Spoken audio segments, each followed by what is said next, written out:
In sunny Florida as we come to you from first day to field today, and the New York Mets getting set to have Amed Rosario healthy and back in the lineup for a second straight day as Mickey Callaway looks on to his veteran players to help lead the way toward opening day. Conjuration of the boys ready to go on a Sunday afternoon as we spring forward toward the 2018 season.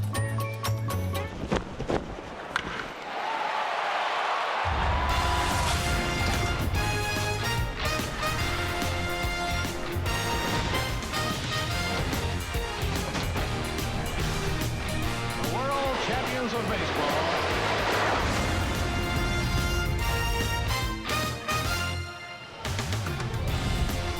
From first day to field in Port St. Lucie, Pix 11 presents New York Mets baseball. Today the Mets meet the Houston Astros. New York Mets baseball is brought to you by the Lexus Command Performance Sales Event, now through April 2nd. By the Sands Bethlehem, embrace the possibilities. Gambling problem, call 1-800-GAMBLER. And by FiOS, streaming is only as good as your internet, so get the best internet on the 100% fiber optic network.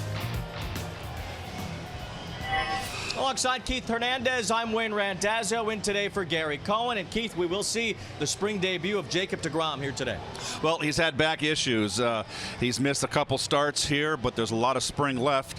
He will get 4 starts if he stays healthy, which is plenty of time for him to prepare for the season. 15-game winner last year. That was a career high for him.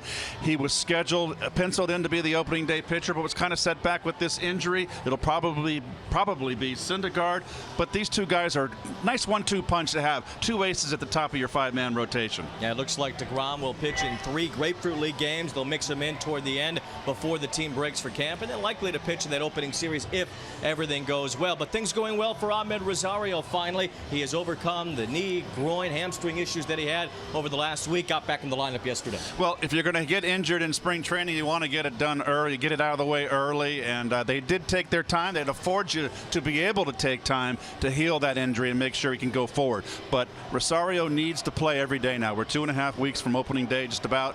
He needs to get out there and get himself in shape and ready to go. He's the starting shortstop here today as the Mets and Astros meet in Port St. Lucie. A beautiful day for baseball at first day to field. We'll be back with starting lineups in just a moment.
Sunday, April 15th, there's a McDonald's Family Sunday at Citi Field when the Mets take on the Brewers at 1 p.m. The first 15,000 fans in attendance will receive a Mets Youth Baseball glove, courtesy of Coca-Cola. Plus, all kids 12 and under can run the bases post-game in the Mr. Met Dash, presented by Northwell Health. For tickets, visit Mets.com/Family Sundays. On the mound for the Mets today, we have Jacob deGrom to start. We'll see Jason Vargas as well, piggybacking deGrom today. Paul Sewald, Jacob Rame, and Gerson Bautista, the hard thrower out of the Mets bullpen, expected to be on the hill this afternoon against the Astros. Brandon Nimmo was recently mic'd up as he continues on through his spring training. A pretty good one so far for Nimmo.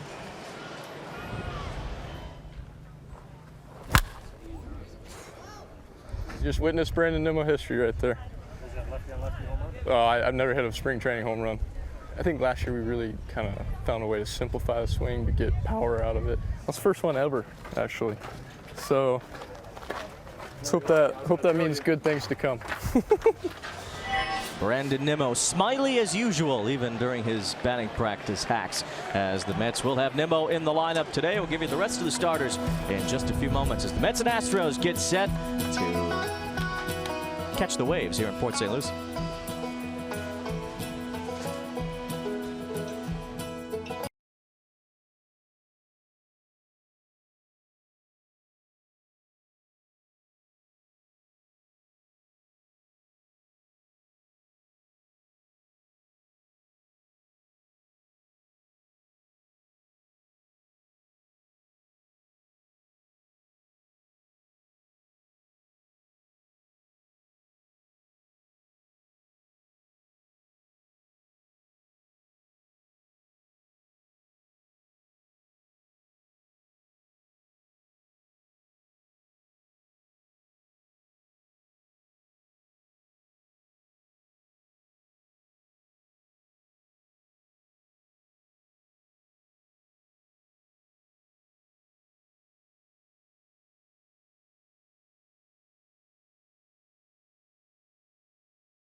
The much anticipated spring debut of Jacob deGrom in Port St. Lucie today. deGrom has missed the first couple of weeks with some back issues, but he's ready to go now. The Mets playing it conservatively, trying to get deGrom the reps that he needs before the start of the season. No longer on track for opening day, as we mentioned. Likely to be Noah Syndergaard now, but deGrom still expected to be a part of the team once they break camp here in Florida. And it's deGrom leading the Mets onto the field today here at First Data Field.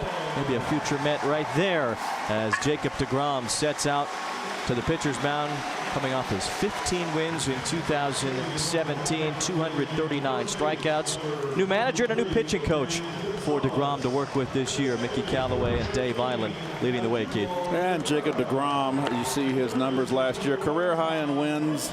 Look at the 31 starts. He was the one guy the Mets were always worried about durability. Well, he has been the most durable Mets starter over the past 3.5 seasons. He's really a quality pitcher, one of the best in the game. Look at the strikeouts last year, another career high at 201 innings. I know that meant a lot to him last year. It's getting over that 200 mark on his last start of the season. Just one of the best pitchers in the game. Astros lineup brought to you by Dunkin' Donuts. America runs on Dunkin'. Some of their starters have made it. Alex Bregman playing third base. Marwin Gonzalez kind of plays everywhere for them. He's at short today. Evan Gattis, the designated hitter, where he'll be most of the year for the Astros. And Kyle Tucker, one of the top prospects in baseball, has had a great spring training for the Astros. And the Mets defense brought to you by your local Buick dealers. Cespedes, this is their A game right here. Cespedes, Bruce, Nimmo will probably platoon with Lagares until Conforto comes back. Rosario back in the lineup, his second start. That's your starting infield, I think, right there. And Plawecki, what a spring he's having. He has stepped to the forefront here. A very interesting decision for Callaway to make. How to use the Darno and Plawecki, with Plawecki just wearing it out this spring. Jake Marisnick to lead off for the Astros. Utility outfielder for them, really their fourth outfielder. Gonzalez pegged as the everyday left fielder at this point. Go along out there with Josh Reddick in right field and George Springer, of course, in center. Well, he came over to the Astros in 2014 midseason from the Marlins. Got hurt last year. And this is a big year for Marisnick right here. This is his opportunity to show his wares. Jacob deGrom's first pitch, a perfect peg for a strike.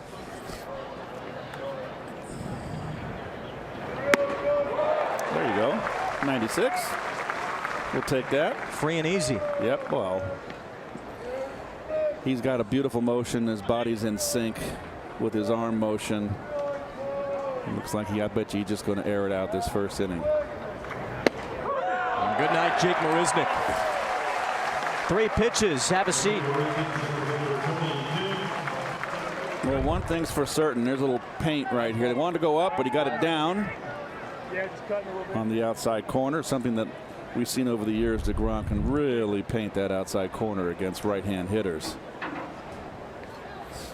Tony Kemp, known more for his speed than anything else. After a good year in Fresno last year. DeGrom has got the paintbrush out early. Well, he's got to be focused right here, Wayne. You know, you get in shape all year, get ready to go, and you get a setback, and this is your first time out there. You're going to be on point. The first ball. Might seem a little strange to fans tuning in to not have the locks flowing out the back of the cap. Yep, for Jacob deGrom. I like the look.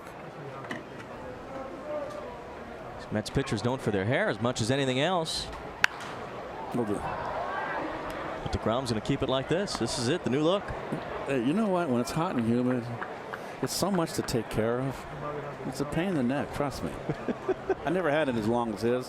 When I was younger, I did have it fairly long. Yeah, it flowed out the back of your cap a little. You just gotta wash your hair all the time. It's a pain. His father of 2 now. Yes, he is. Baby girl was born at the start of spring training. Aniston. So 2 little ones to check for Jacob deGrom. Just missed it there. A full count on Kemp.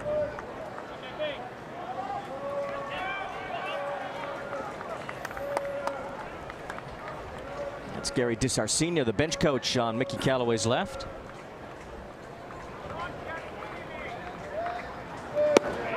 And strike 3 called to Kemp. Back-to-back backward Ks for the debuting deGrom. Well, very impressive first inning.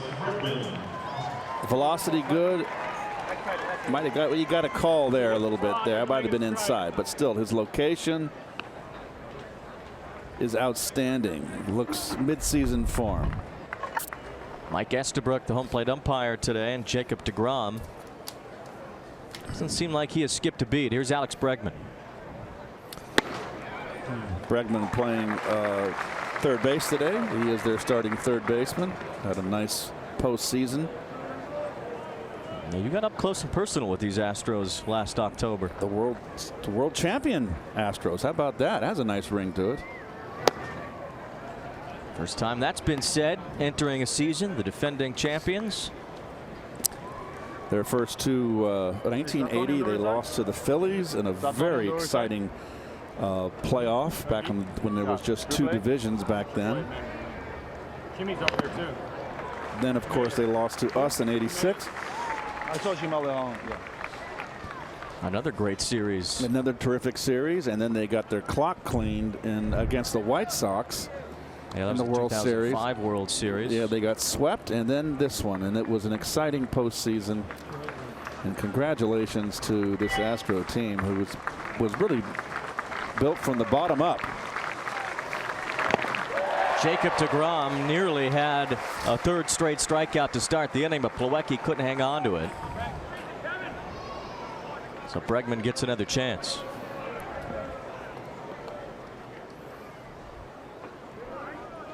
Well, Jeff Luhnow, the general manager of this ball club, he's an analytic guy, a sabermetric guy. He built this club. They suffered a lot of 100-loss seasons, several, and a handful, I should say. Yeah, they built it from the very bottom, about as bottom as you could go. It's exactly right, and here they are on top of the heap, defending their title. And look locked and loaded to be able to do that. Yes. Oh. Just missed. It's Mike Estabrook behind home plate. Oh, the catcher brought it back a little bit, Mr. Plawecki. Check swing, and there it is. Jacob deGrom strikes out the side in order to start his spring training. Pretty good start for Jacob deGrom.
Regulars in there, including Cespedes batting second.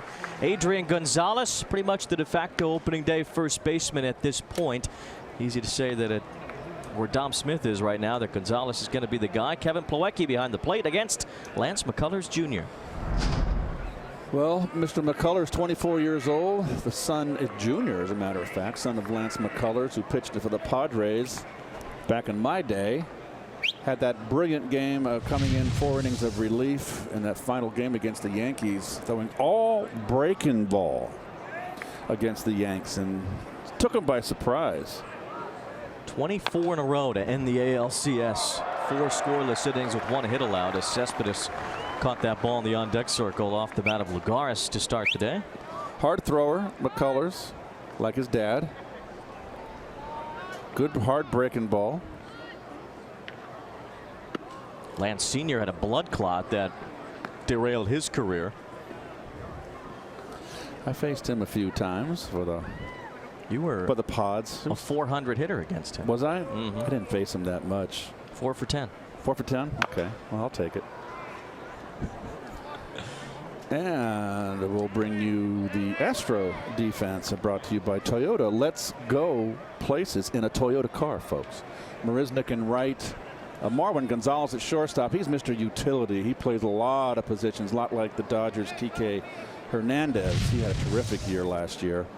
Big home run in the World Series.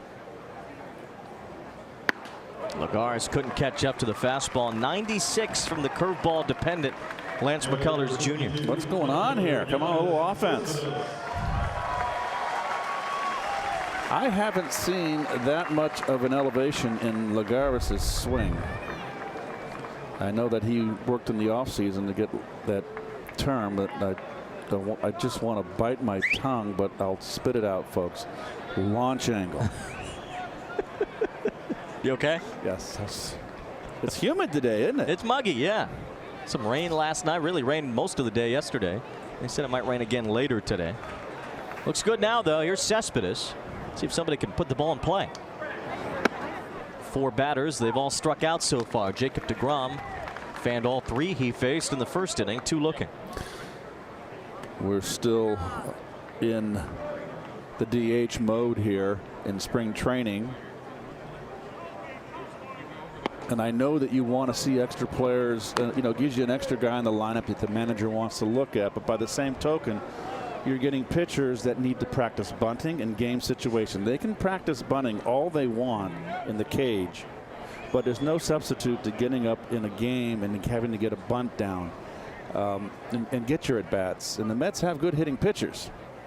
Cespedes, a pretty good hitter, too. Launches one to left, and that ball is gone. The first ball put in play today, and it's Yoenis Cespedes with his 3rd home run this spring.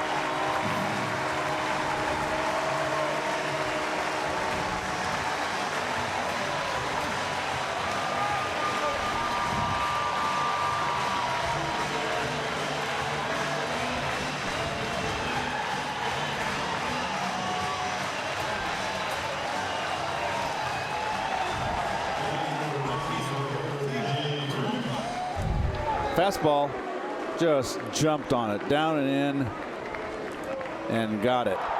And he is, to me, in the bygone era, a quintessential 4th place hitter. But it looks like they're going to put him in that 2 hole. We'll see what happens. 2 or 3. Big, powerful stroke. Powerful hitter. Not so bulky this year. A little more lean, limber. We don't need pull muscles. Don't need him to be seen out of squats with 500 pounds on his shoulder. We don't need to see that. Could be all that chickpea pasta they're eating now in the clubhouse. How about the food they put out for those kids? Oh, my kids, I should say young men. They had oatmeal jambalaya today. Yes, they did. Gluten-free. No flour. It was good. Yeah. They can cook down there, that crew. The entire Astros infield, by the way, is on the right side. Literally nobody on the left side of the diamond. Take a look, Keith. Yep, it's right there. Geez, there it is. You can just roll it through the infield. Look at that. Well, the Astros are a team that that uses analytics, and they do a lot of extreme shifting. And Bruce goes to right center over everybody's head. Tony Kemp can't get it. It bounces off the wall. That's one way to get it around the shift, Keith. Hit it in the air. If you're going to pull it, yes. They're on his fastball right now, and that is right into Bruce's wheelhouse.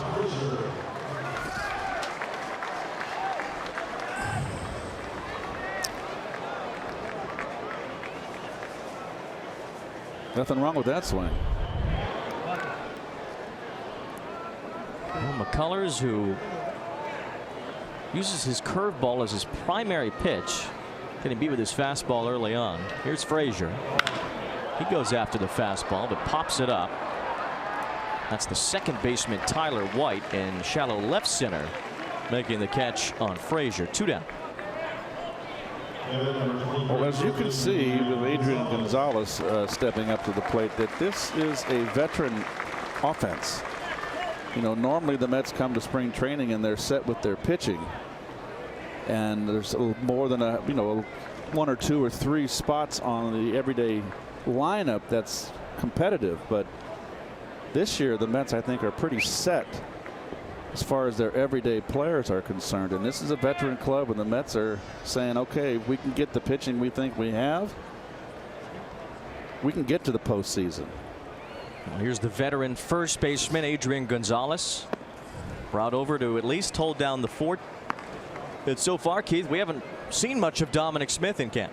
Well, he pulled that quad, and he came in camp in very good shape, ready to go. It's a shame that he pulled that quad. And you know what, too? Dominic's a very young guy, a young hitter, and Sandy Alderson mentioned it. He still has a lot to learn. He had a terrific year in AAA last year, Dominic, and he's got options. Those infamous options are a player's bane. But he still has a lot to learn, Alderson said. So a little more seasoning in AAA is probably what's going to happen. He doesn't need to be up in the big leagues sitting on the bench. Is it difficult to not see that as a setback for Dom, taking that ride back to Vegas to start the season after it seemed like he was going to be the everyday first baseman? Well, the only way to channel that, Wayne, is to say, okay, I'm going to go back down and I'm going to do it again. And I go, what have I done since I've had a bat in my hand when I was a little kid? I want to be a big league player. So go down there and just do it again. 4-pitch walk for Adrian Gonzalez. 2 on for Cabrera.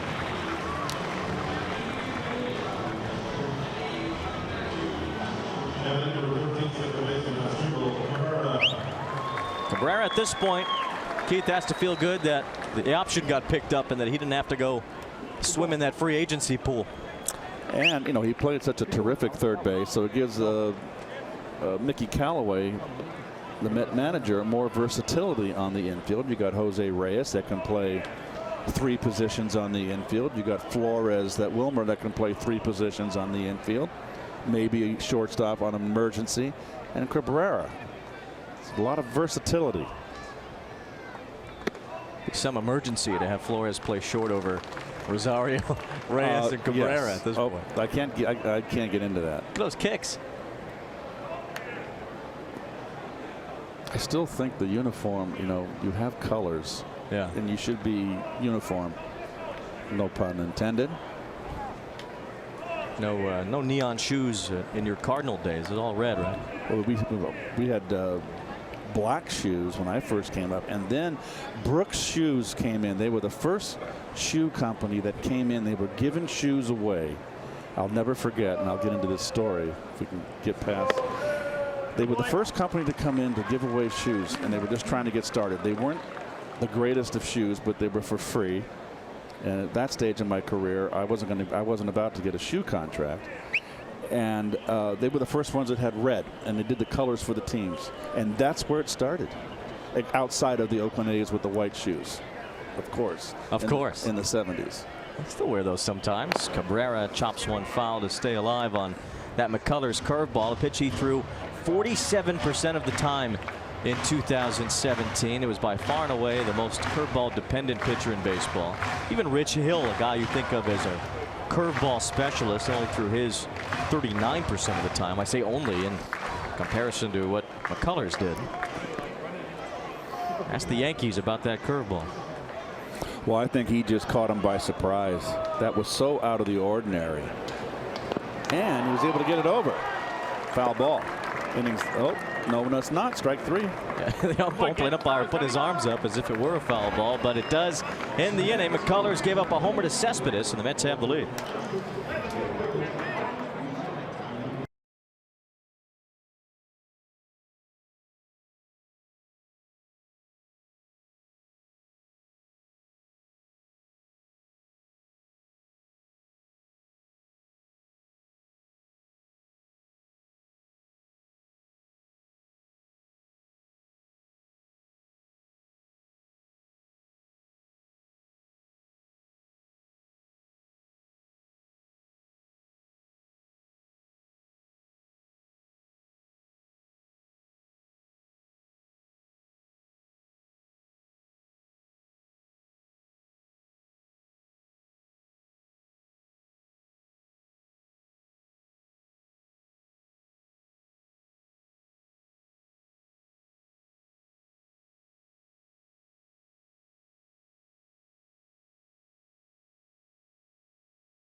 good velocity, and like a Dutch master, painting. Rembrandt, 3 punches, goes to down, grabs some pine. Nice start. Now Marwin Gonzalez will lead off the second. Switch hitter. This guy literally does everything for the Astros. Got that big home run off Jansen and at Dodger Stadium. We were over the center field fence, ready to go out in the field, go do our post game on Fox, and all of a sudden I looked up and there's this ball coming out of the black of the night into the shift. Rosario couldn't get it, a base hit. And that tied the game, boy. Jansen blew the save, and that was as big a World Series hit as there was. Rosario just out of his reach. That home run was game 2 of the World Series. Astros won in extras and really set them off to win the series. They could have gone down 2-0 going home, and that's tough. And boy, what a hit that was. What a clutch hit. Astros are going to Washington tomorrow. Evan Gattis takes a strike. They'll have their White House meeting. Great. As world champions. Good to hear.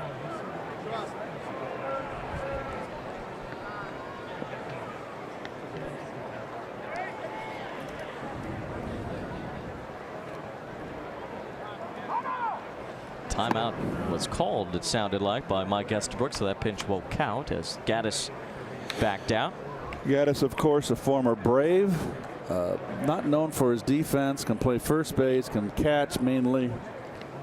This American League is good for him where he can DH. I call him Bam Bam. He reminds me of Bam Bam from the Flintstones. He's a no batting gloves guy. What made you decide in your day not to wear any? I always felt no matter how tight batting gloves were, they moved. And when you have the pine tar on your skin, the bat is there. It does not move. I never liked it in any kind of little bit of movement, because the pine tar is on the outside of the glove, not on the inside. So it does shift in your swing, and I never liked it. There you go. Plus, you got to tough up once in a while. I made enough money. I didn't need a glove contract.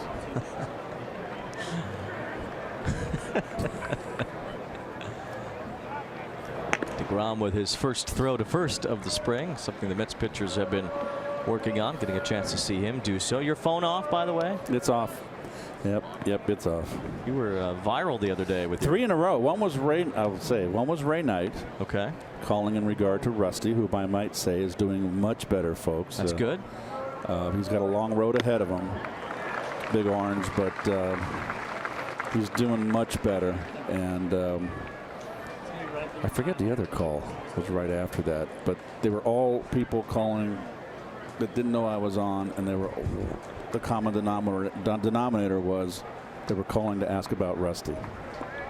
Well, that's nice. Yes. Nice end to that story. That was pretty funny the other day. Check swing. Oh. No swing. That looked like an offer. Well, I always side on the hitter's side, so I thought he checked. Swing. Look at that beard. Jeez.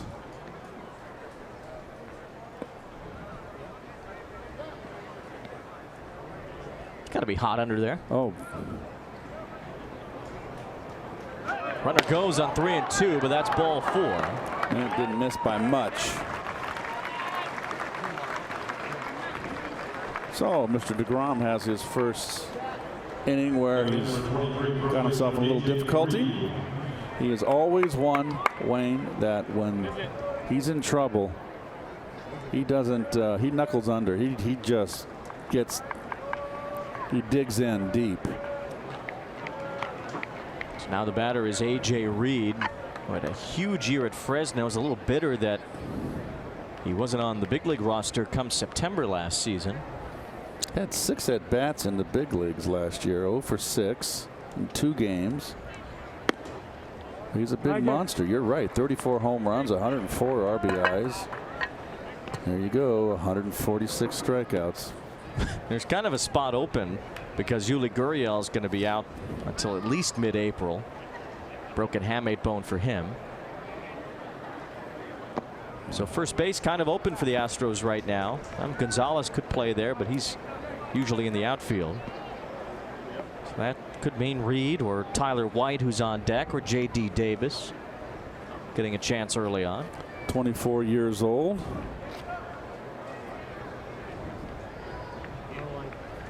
Reed was actually drafted by the Mets out of high school. But went to college, played at Kentucky, became a second-round pick. Good fastball there by DeGrom, up in the zone.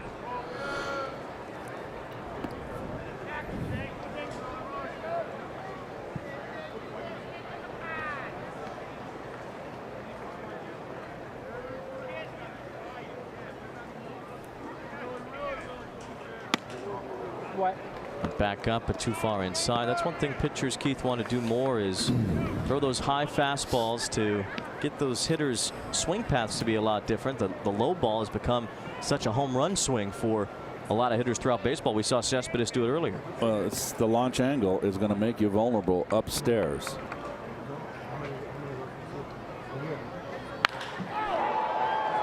Bruce coming on, won't get there. It's a base hit for A.J. Reed.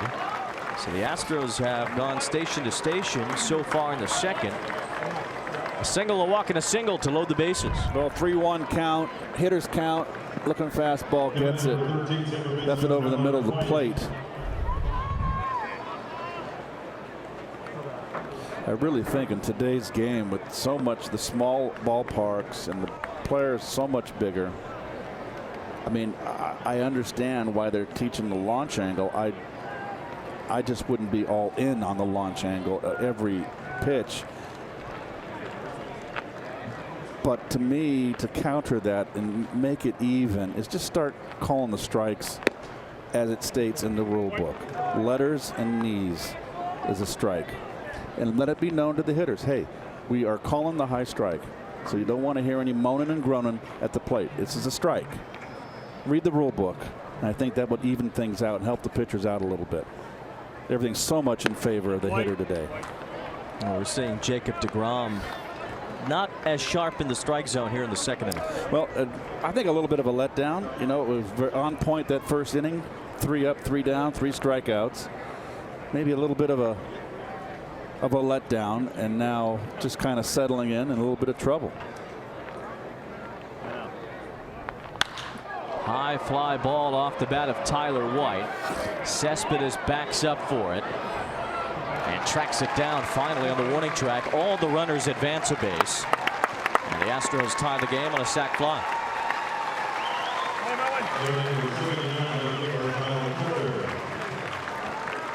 Ball carried quite a bit. Which way is the wind blowing here today? It's like it's blowing out a little directly from the west. Blowing out towards the ocean. There you see, that tells all right there.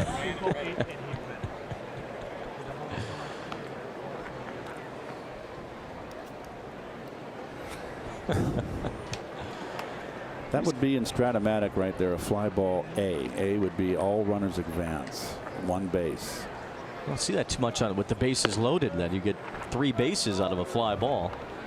And everybody took off and got one. So first base open here for Tucker. Kyle Tucker has 13 runs batted in this spring. He's hit 4 homers. Big tall kid here. Here's another one for Cespedes with the ball carrying. Cespedes fights the sun and makes the catch. Gaddis tags and scores from third base. So another sacrifice fly, 2 in a row for the Astros to take a 2-1 lead.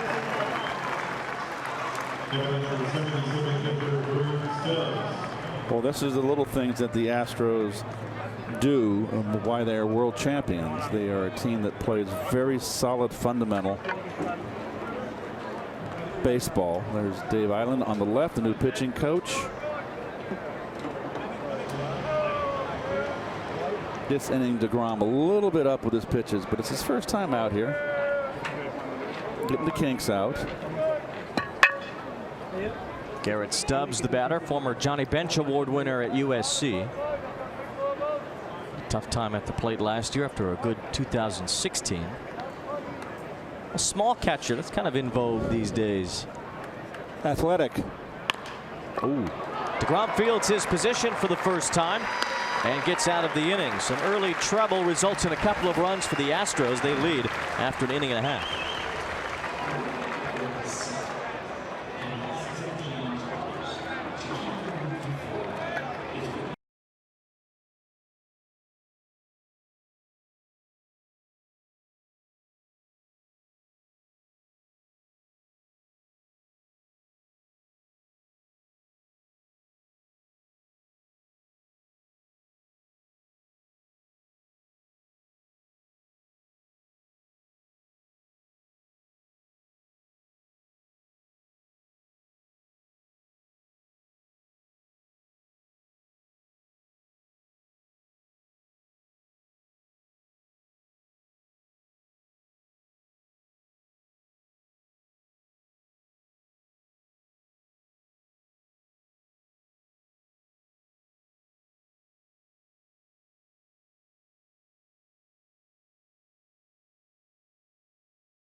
With Dave Island.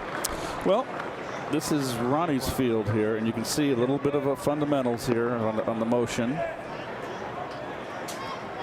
So Island looks like he spotted something. It's always good communication.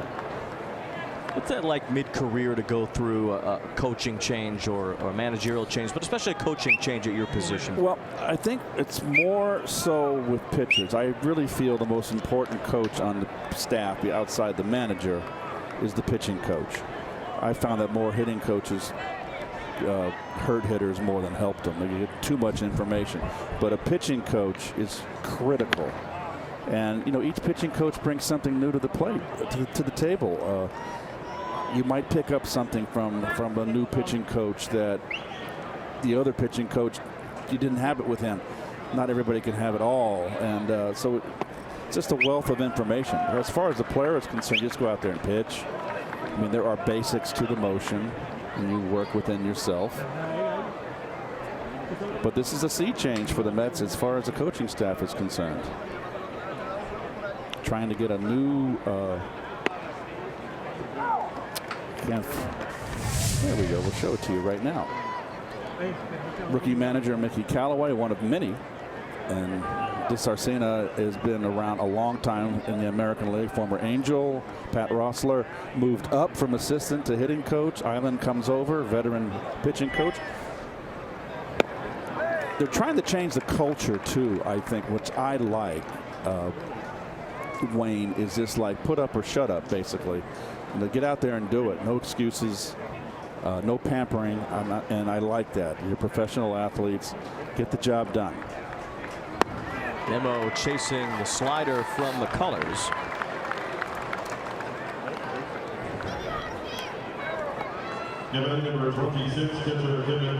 Let's see that strikeout. Let's see. It's a breaking ball, down and in, tough pitch. That's a pretty good pitch. Tough one to lay off. May not have been a strike, but tough to lay off. McCullers really handles left-handed batters well because of that curve that he throws. His number's much better usually against lefties. Well, the Astros had a lot of injuries in their rotation, and you know, they didn't get Justin Verlander. They may not have made it. So that was obviously a big pickup for them, getting an ace of that caliber. Kevin Plawecki singles through the hole on the left side, and Keith, this is what Mickey Callaway was talking about. He thinks that Plawecki will play a lot against right-handed pitchers because how he hits against them. Well, he's making a statement here. He's having a terrific spring. He's always had a little bit of trouble with the breaking ball, getting out in front, and trying to pull too much. And what I've seen so far from Plawecki this spring is that he's rediscovered right center field. Plawecki's had a very good spring. Now 7 hits in 19 at bats. Ahmed Rosario hoping to get some at bats. Played yesterday, looked good, felt healthy. And now getting the opportunity today. Rosario playing in his 9th game this spring, but he missed roughly a week.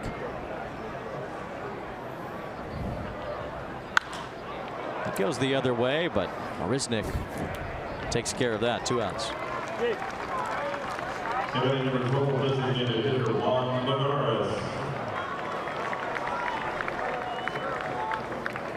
Here's Lagares, struck out his first time. I got to believe until Conforto comes back, I think that they're going to platoon Nimmo and Lagares. And this leads to Wayne, the bench. I think this is as good a bench as the Mets have had in more than a few years. Especially when Conforto comes back, Nimmo and Lagares fold into that 4th and 5th outfielder spot as Jason Vargas starts to get ready in the Mets bullpen. We'll see him soon. Just started throwing, so it looks like DeGrom will have some of the 3rd inning. Little bouncer, McCullers, tough play, bare hands, and throws out Lagares. Nicely done by the Astros pitcher. Works around a 1-out single to keep the Mets off the board.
Atlantic coast of Florida. Good day to watch Jacob deGrom pitch as well, as the Mets get deGrom into his 3rd inning. A 1-2-3 first for deGrom. He struck out all 3 batters that he faced. And then in the 2nd, struggled a little bit, walked a guy, gave up 2 hits, 2 sac flies, scored runs.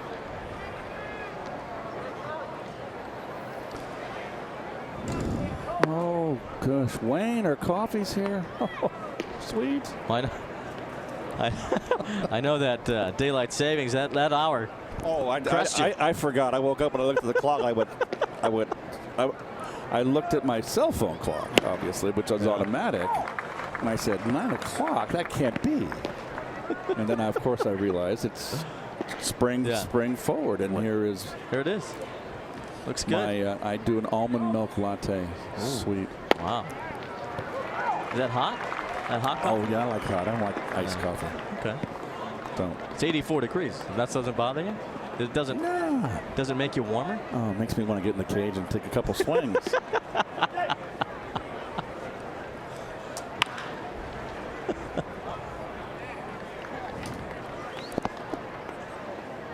Jake Marisnick back to the top of the order for the Astros. We were talking about launch angle earlier. Marisnick 2 years ago hit a career high in home runs.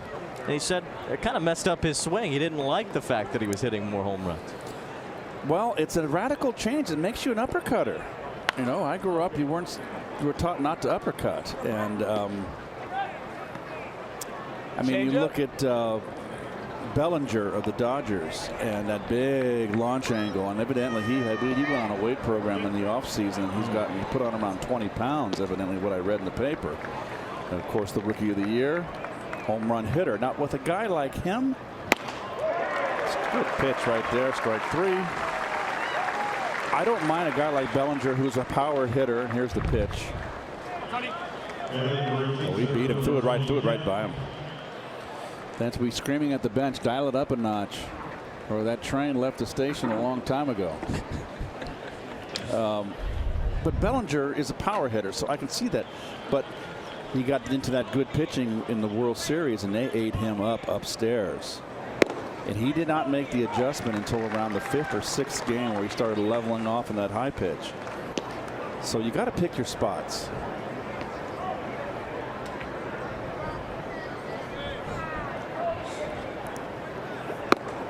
High and tight there from DeGrom.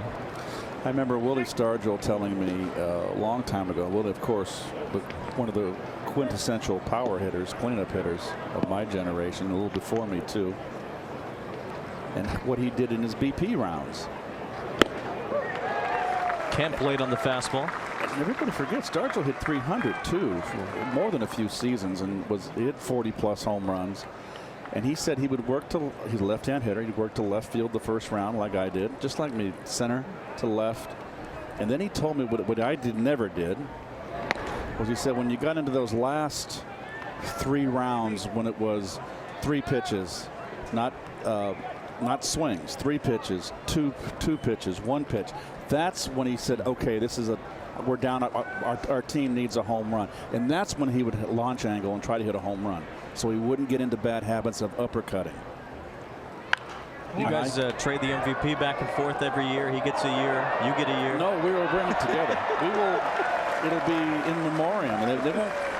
I'll be long dead, and this game will be another 100 years ahead, and no one's ever going to do that again. It'll be the great trivia question. Co-MVPs, pretty cool. 2 Bay Area kids too. Kemp tried to hold his swing, and he did. Willie, of course, was across the East Bay in Oakland. I believe he grew up.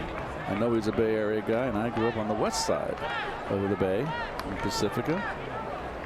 So it was 2 Northern Californians. DeGrom nearing 50 pitches. I'm sure that will be the limit today. As Kemp hits a fly ball. Brandon Nimmo's in center field today. Long way to go for Nimmo. And on the warning track, he finally makes the catch. Well, that ball really is carrying today with this wind blowing out. That ball was not hit that good. He got under it big time. That went out to the track. Ran a long way for this ball. It's one thing about Nimmo. He gives you defense. And he brings energy, too. So DeGrom is done. A successful debut for Jacob DeGrom. 4 strikeouts in 2 2/3 innings as he comes off to a nice hand. Very nice.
he faced in the first. All in all, though, Keith, I would say a pretty good day for DeGrom. I think that he's got to feel happy about his performance.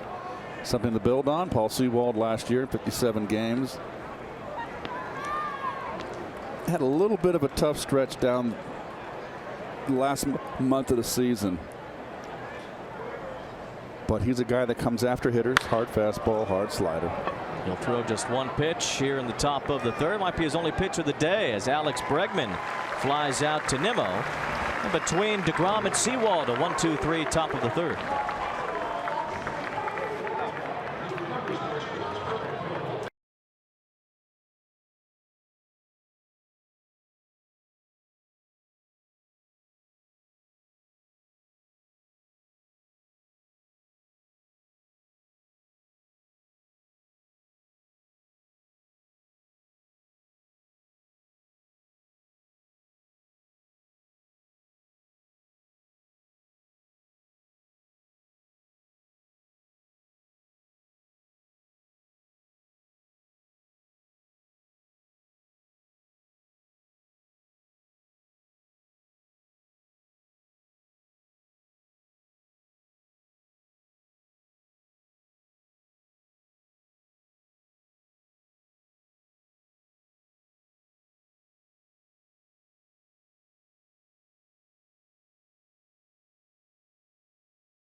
Always live with MLB at Bat. The app will keep you connected every day with live radio calls, video highlights, stats, breaking news, and more. Download MLB.com at Bat today. Well, here comes the big basher. Certainly put a big bash on it in the first inning with the home run off of Lance McCullers.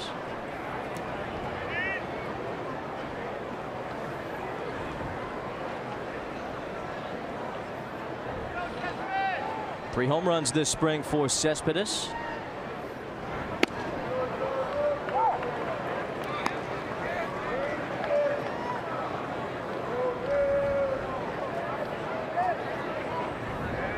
Big, powerful upper body, actually strong legs too. Just a powerful hitter. Bounces one toward Marwin Gonzalez for the out. And number 19, right fielder, Jay Bruce.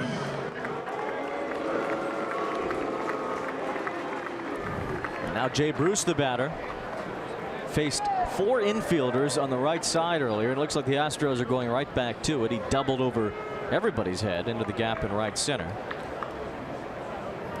I kind of get the feeling, and I haven't been in New York, but I just kind of got a pulse on Met fans out there that they're happy that Jay Bruce came back into the fold. And they should be. Plays hard, never complains, professional. Terrific year last year.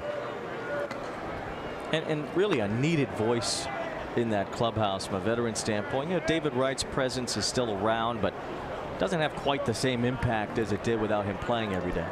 I couldn't agree with you more, and it's very unfortunate. Look at that shift.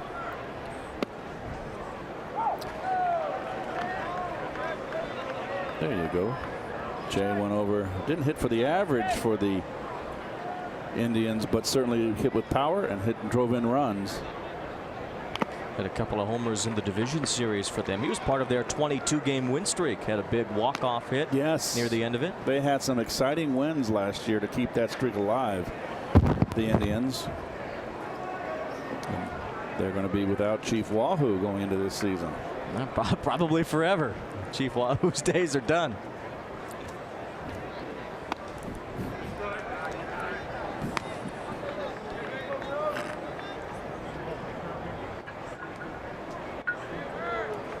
Look at that. Now that I can see here, you want to, if you're going to pull the ball, you better lift it. Strike 3 right there in the backdoor slider. There's very little where you can get a ground ball through that infield. But if you're a dead pull hitter, you make yourself susceptible to that kind of defensive shift. Is it hard to get your mind right and flip the ball that way when you see that wide open space? Well, I just think that, to me, they're there. You're aware of it, and you're just looking. If you're going to pull, to me, it's always with the defense was you pitch them, play them away, pitch them away. So the opposite also comes true. If you're going to play that kind of pull, then you got to pitch them in. So I would look in, and if they throw you down and in, that's the one you can golf, which Jay is quite adept at.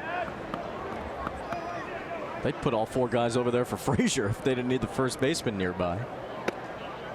Well, they would not. There's so much more power today. There's not the hitters you see like in my day, Pete Rose, guys that can use the whole field.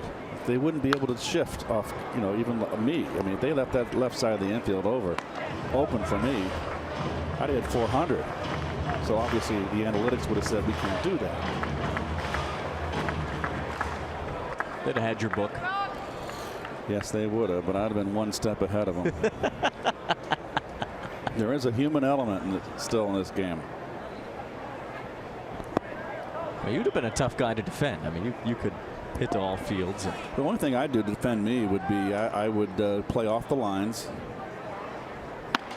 I would move the third baseman way into the hole, between short and third. I'd move him way in the hole, take away my hole there, and I would gap my outfielders, take away my gaps, give me the lines. Frazier swings one the other way. Marisnick tracks it down. Lance McCullers has settled in after the Cespedes homer in the first.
Everybody's having fun today.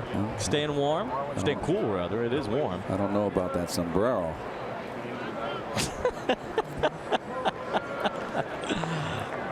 She could wear that at the Kentucky Derby, looks like. Chris, what do you think of that hat? How do you know she doesn't have one at home?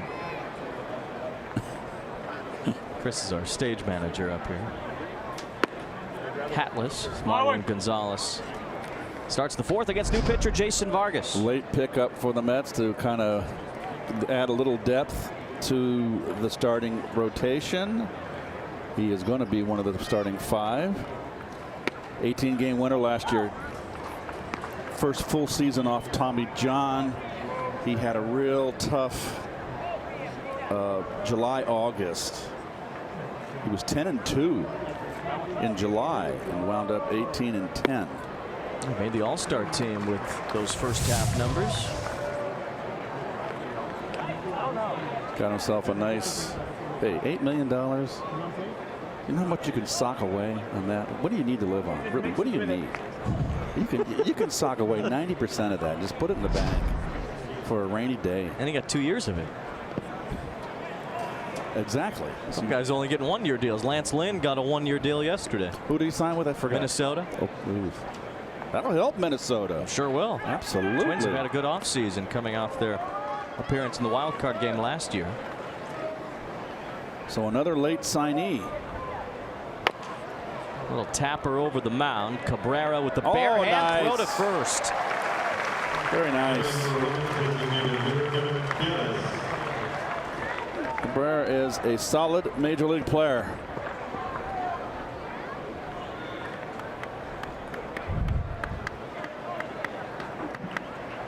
And nicely done. And he wasn't distracted by the shoes. I was worried he might be.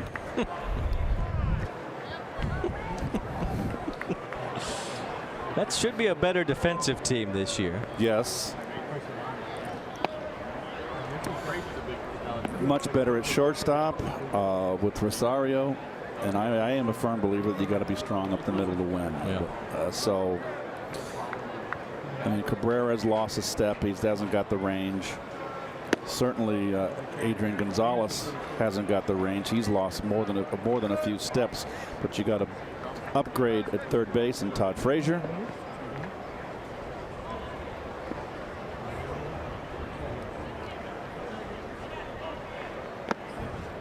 Vargas falls behind Evan Gattis 3-0. Gattis walked his first time. Matt Harvey had a performance against the Yankees yesterday, where he allowed 5 runs in 4 2/3 innings. Still was happy with how he felt, though. Give up a home run to Giancarlo Stanton. And Steven Matz, his third outing this spring, much better than his first 2. Zach Wheeler's look good. His last outing, Wheeler looked very good.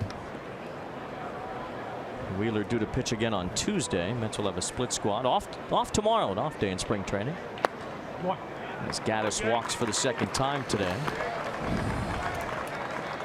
The Mets pitching staff coming along. I think the point of having Jason Vargas, though, is that you just need less from those guys who haven't been so dependable the last couple of years, like Harvey and Matz and Wheeler. They don't have as much pressure on them to perform because you've got a guy like Jason Vargas who can step in and take the ball every 5th day. Well, you certainly hope so. Remember, he came off of he missed almost a full season because of the Tommy John, and you hope that's behind him. But anyway, it adds to the depth of this rotation, and it creates competition. And I think competition brings out the best in anybody, in most people.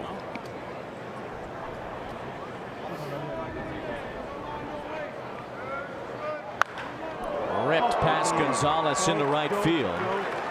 A late break for Gattis off of first, but he's still going to make it to third. The Astros have men on the corners. A.J. Reed is 2 for 2. Very impressive right there. Hanging, breaking ball, kept his shoulder in, ripped it. Almost took Gattis's waist off. Whoa! And he still, look at that, he didn't need his third base coach. He can't run a lick. Still went first to third. So that's good base running right there. He's got those catcher legs. Astros are actually going to carry 3 catchers because Gattis is not even really that anymore either. He's only going to catch once a week or so. It's like Max Stassi will make the team as a 3rd catcher, so he can give McCann some rest. Well, when you've got 2 hitters and behind the plate in McCann and Gattis, if you're only carrying those 2, you can't use one. So it's just a wasted player on the bench, and I think that's why the Astros have gone to the 3 catchers, so that they can use both of them, but especially with the DH. I mean, you want Gattis's bat in the lineup. Gaddis was slowed by injuries last year, but hit 32 home runs the year before that. A valuable player on the field and in the clubhouse for the Astros.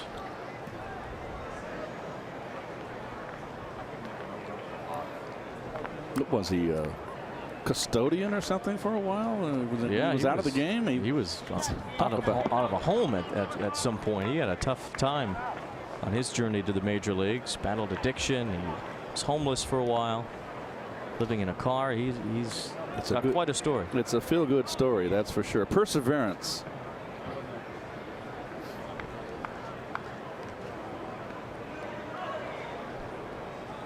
I mean, those are stories you kind of read out in the old, when I read the Gas House Gang book about those guys during the Depression that were living in their cars because they was out of work.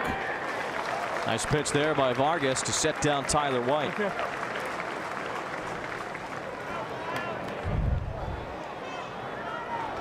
Changeup. That is Vargas's out pitch, particularly to the right-handers.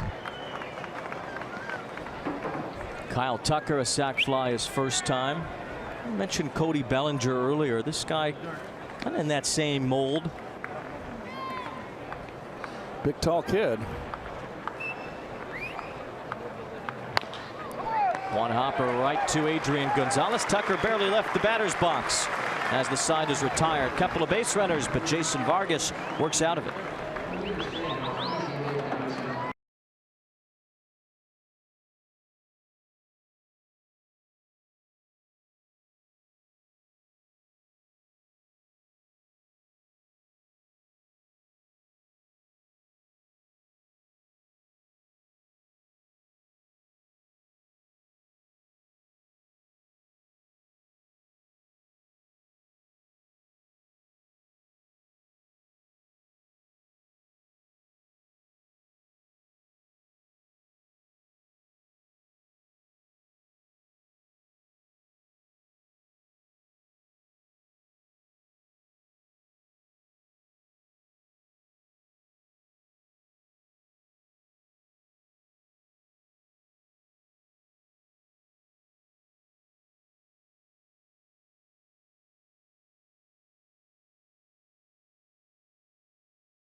Variety of 20, 41, and full season plans that include potential 2018 postseason access. For tickets, visit Mets.com/plans or call 718-507-TIXX.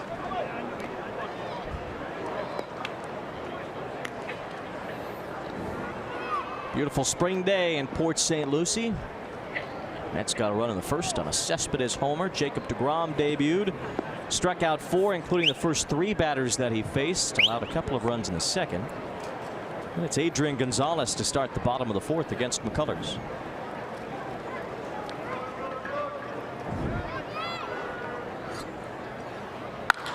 Nice. This one hard, but it's caught. Marwin Gonzalez shifted over as the shortstop in the perfect spot. First ball fastball hitting. Hang with him.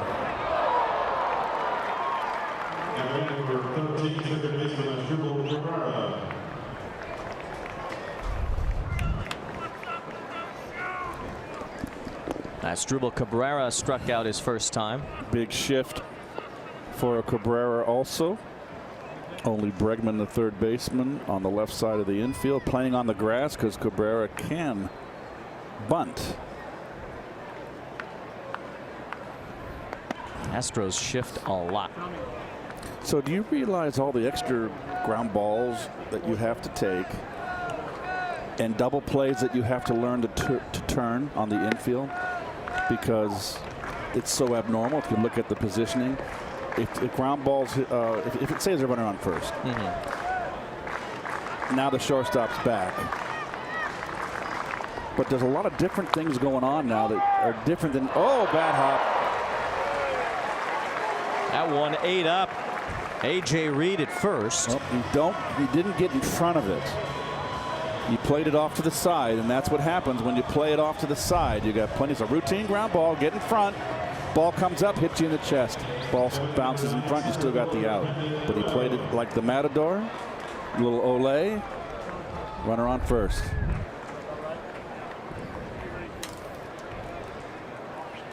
A.J. Reed's from Terre Haute, Indiana. Not too many Matadors in that part of the country. Yeah, no problem. That's right. Well, only in Ohio, Toledo. That's where all the Matadors are. Here's Nimmo.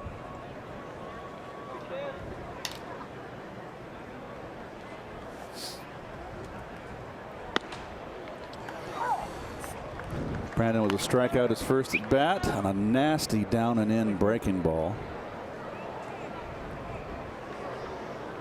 Yeah, that was that good hard curve from McCullers. Well, Lagares and Nimmo and Reyes bring speed to this club, and also, of course, Rosario. But they bring the speed at the top of the lineup. I think that just get Juan to hit 250 when he plays. I mean, he's not going to be in there. You know, we'll let him play against lefties, and Nimmo plays against righties until Conforto comes back. I mean, Nimmo, just from an on-base percentage standpoint, has to be the leadoff guy when he's in there. Right. Rosario, you'd like to have him be the leadoff hitter, but he walks every other month. He's a swinger. There's the good curve from McCullers. So Rosario's going to have to show that he's a more patient hitter if he ever wants to bat first and utilize that speed that he has. He's a good hitter too. I'm not sure if he's quite ready for that. Nimmo's ready. Lagares, he's been around long enough.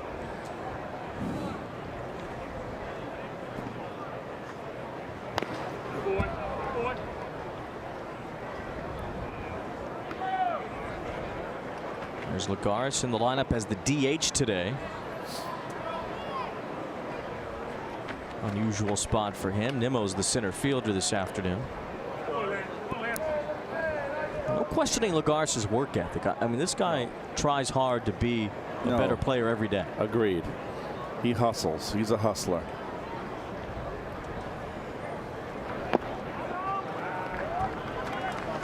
And that might get lost in the shuffle a little bit. He's injured a lot. He hasn't improved to a point offensively where you can rely on him, but he gives it his all. A couple good hitters around him right there. He's just very tight when he swings, and I just would like to see him just relax a little more at the plate. Try to be more rhythmic, and he's just not that style of hitter. Nimmo drives this one to the gap in right center. Marisnik won't chase it down as it bounces over the fence in right center field. It's a ground rule double for Nimmo. Cabrera has to stop at third. He likely would have scored on that had it stayed in the park, but a rip from Brandon Nimmo. 2-2 pitch. They've been getting with the breaking ball, and he's all over this fastball, covering it out over the plate. They wanted it in, and it bled out over the middle. Brandon's made great strides.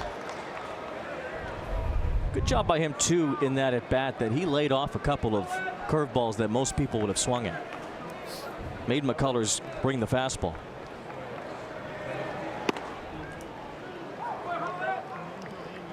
Here's Kevin Plawecki.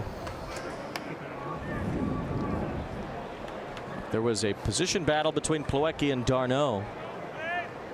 Plawecki's starting to tilt in his direction. Infield in for the Astros. Their big league careers to this point, both have underwhelmed based on their prospect status coming in.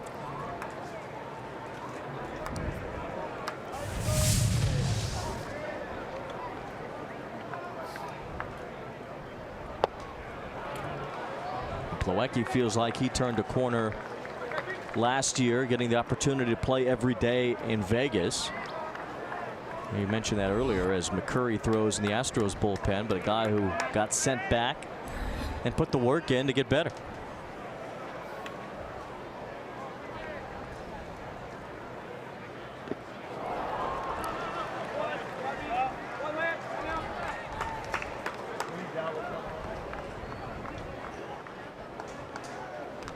See that 328 average in Vegas. He lowered his batting stance. Used to be more upright. He's back into a crouch now. Cespedes hanging out with the coaches. Where's the interpreter?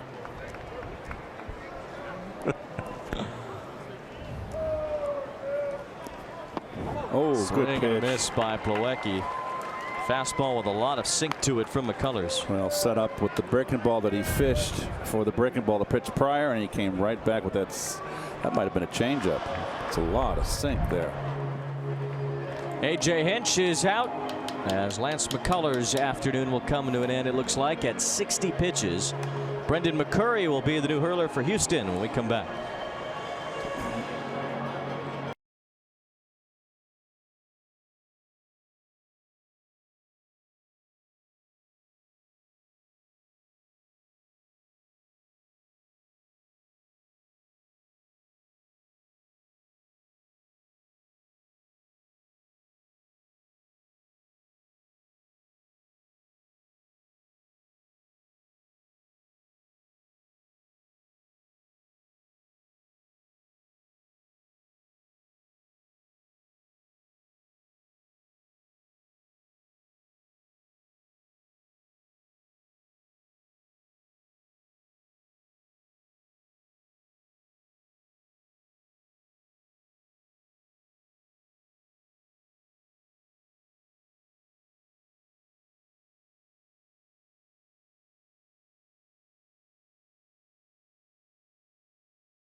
Is there getting to know what Brendan McCurry throws a little bit.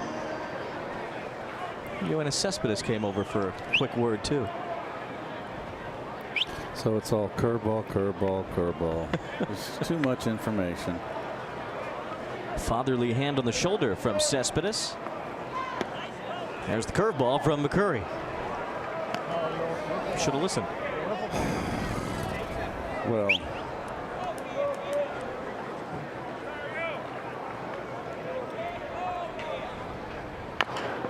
little bouncer going to be tough with Rosario's speed, but it goes foul.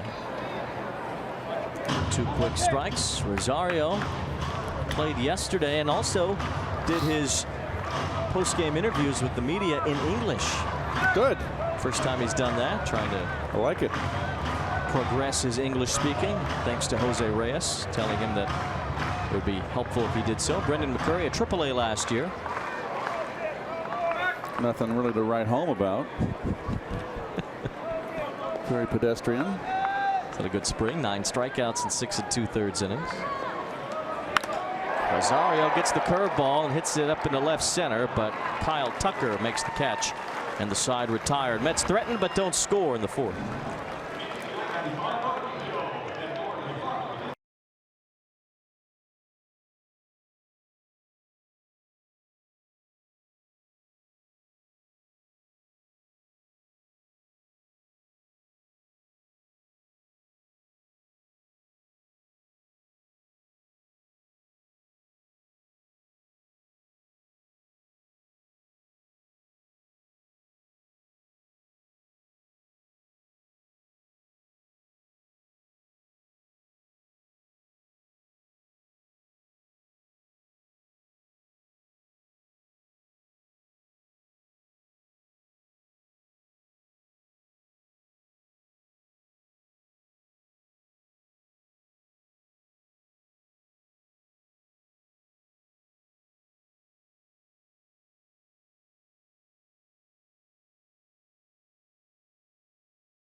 Uh-oh. You like that swing? It was okay. A little launch angle. Oh, a little slow on coming around. Oh, I think. very nice. Look at that touch. Oh. No. That's a terrible take back, sir. Looked a little stiff. Just go out there and have fun. Yeah. Tiger Woods back on the course today. Yes, he is. Garrett Stubbs sends one in the air down the line. It's going to be a home run. That's a fair ball. That ball got blown out. Off the foul pole in right field, straight down the line. So Garrett Stubbs gets a hold of one off of Vargas. Well, that's a wind blown Florida home run.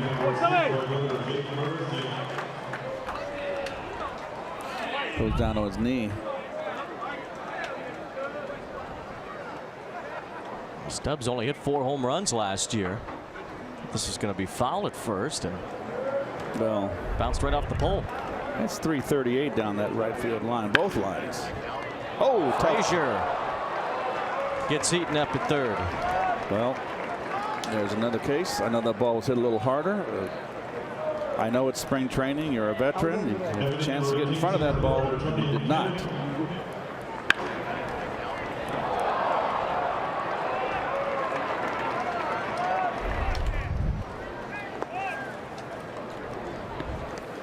We've seen that on both sides now today. We saw that happen to A.J. Reed at first for the Astros earlier. Now Frazier commits an error.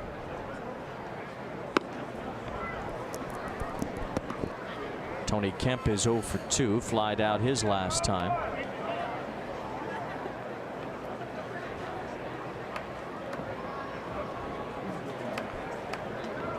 Kemp got a little big league time last year. The Mets saw him in Houston for their early September series. Remember, Kemp hit a ball off the Crawford boxes, tried to turn it into a triple, and Juan Lagares came over from center field to field the ball in left and throw him out.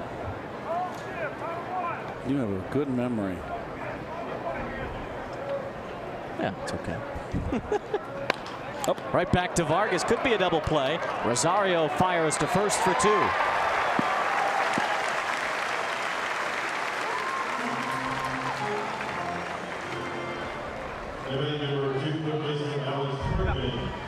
Pitcher's best friend. And also for us broadcasters in the booth in spring training, it's our best friend too. The important thing on that play is that throw to second was to Rosario's left. He was able to cut the bag at second and make that easy throw to first. You never know what you're going to get on a pitcher throwing the ball to second base. And that's why they have that PFP, all that practice. Should be automatic.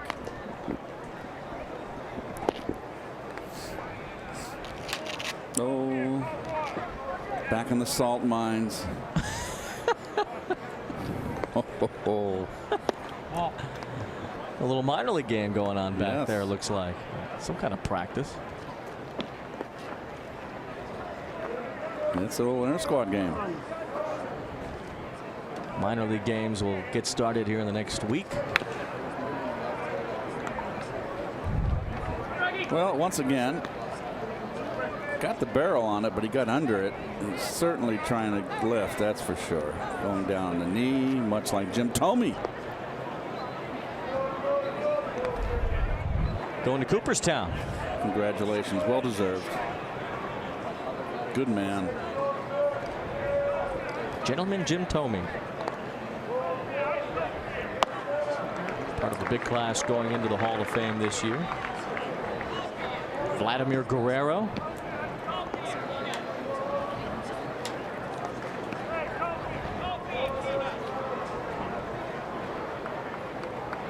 Chipper Jones and Trevor Hoffman as well. Oh boy. I haven't got an issue with any one of those guys. All deserving. Hoffman, of course, was known for that devastating changeup that he threw. Yep. Alex, Bunch of guys cut short. Edgar Martinez was one of them, but not too much time left on the ballot for Edgar. there was a big push for him. And I think what probably gotten away for him is that he was just a DH. Mike Mussina's getting close. What do you think about Bonds and Clemens? Should they be in?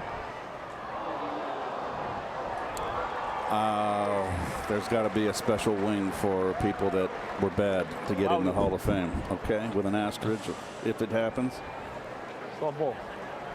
I've been fairly public about it, and you know, I just think anybody that was caught and they don't get in. That's just the way I feel about it. Bregman takes ball 4. He works a 2-out walk. Number 9, shortstop Marlon Gonzalez.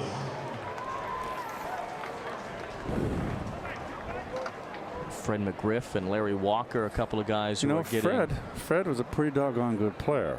At 493 homers, same as Lou Gehrig. He's a guy that gets very much in the shadow. Fred McGriff had a terrific career. The crime dog. Larry Walker had a really good career. I think he gets negated some because he was in Colorado, but his road numbers were awfully good too. Well, he was also a Gold Glover, Larry Walker. He wasn't a one-dimensional player. He won a batting title in Montreal, so you just can't say it was. You know, Colorado obviously helps. I mean, how many batting champions have come out of Colorado now at 2 years in a row coming out of there? We've had something like 6 or 7 in the last 8 years. All different guys. Well, Kadire won a batting title there. You got to look at. That's the one team when they come to town, Wayne, and I'm sure you do too, obviously, is you look at their road and home splits. I never look at road and home splits. Maybe for pitchers, starting pitchers only, if there's a big discrepancy. And there's really no rhyme or reason. It's just, okay, the guy doesn't pitch well on the road, or he pitches better on the road. I wonder why. But when you look at the road splits with Colorado, and they're so profound, there's such a gap. I think it's Todd Helton's been hurt by it. Yeah, you really got to comb over Walker's numbers to get a grasp on who he was as a player. As Gonzalez swings and misses. Jason Vargas ends the inning with a strikeout, but the inning started with a home run. Garrett Stubbs went deep, and the Astros extend their lead.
rain has held off. It's been a delightful day in Port St. Lucie as Mets trail 3-1 against the Astros. New pitcher for Houston is a former member of the New York Mets. Joe Smith is on the mound.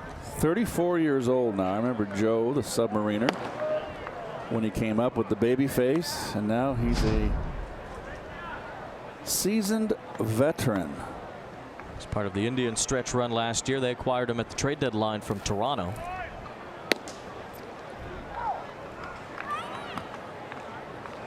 He's got a very famous bride, Joe Smith. Did you know that? Allie LaForce, the CBS sideline reporter. See, really? Well, good for Joe.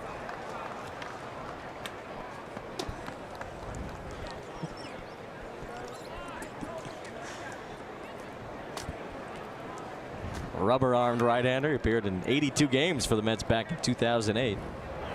It's Lagares to chase badly there. Strike three.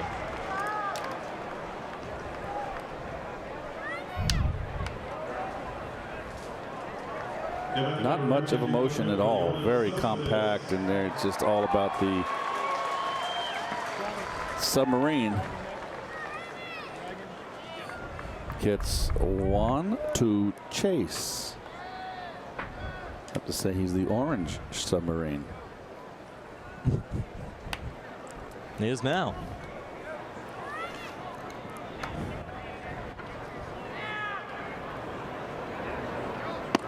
There's a frisbee to Cespedes for a strike. Smith was part of that same trade that Jason Vargas was with the Mets after the 2008 season. They traded Aaron Heilman, Andy Chavez in that deal. That's got J.J. Putz back as part of that three-team trade. Cespedes off the end of his bat. Kyle Tucker waits for out number 2. Number 19, right fielder Jay Bruce.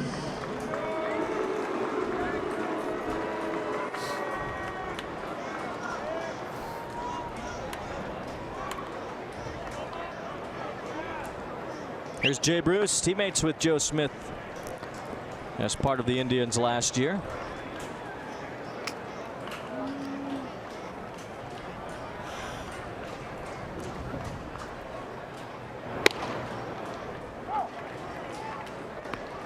Of course, as a left-handed batter, Keith, you see a guy coming from the side like Joe Smith and you get hungry, right? Well, he's going to have a hard time throwing inside. Stayed away from Bruce. Lofted fly ball toward Tucker to end the inning. Easy for Joe Smith in the bottom of the 5th.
It's getting a little. Yeah, it's getting more. Well, it's 86 degrees now. Yeah. Game started at 82. Steamy up here. And that hot coffee you took down earlier probably didn't help your inner temperature. Probably the extra 15 pounds is not helping either. Mets have made some outfield changes. Matt Dendecker in left. Kevin Kazmarski is in right. So Cespedes and Bruce are through for the day. 2 more weeks of spring training games. The 25th is the last day. 2 weeks from today. Season opens early this year. 4 more extra off days? Yeah. Were negotiated? Seems like a lot of them are early for the Mets, too. A lot of April and May days off.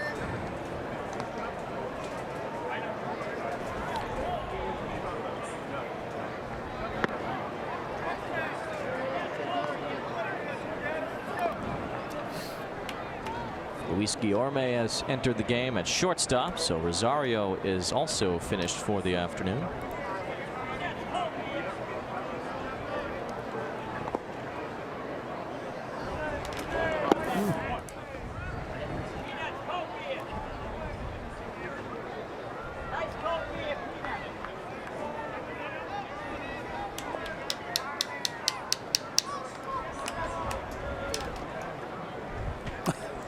I'm fiddling while Rome burned.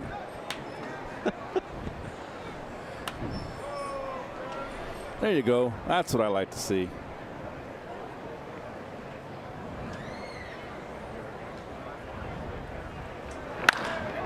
Evan Gattis strokes one into center field.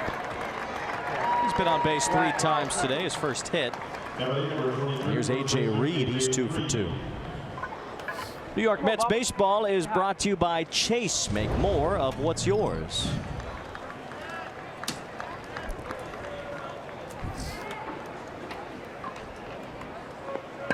A.J. Reed stands in. 2 singles in 2 trips to the plate for Reed. He's also made an error at first base.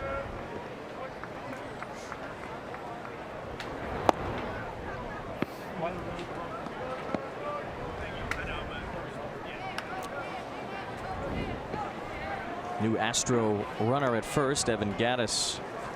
That would be number 94 on your scorecard. Keith, you know that's Chucky Robinson. Of course.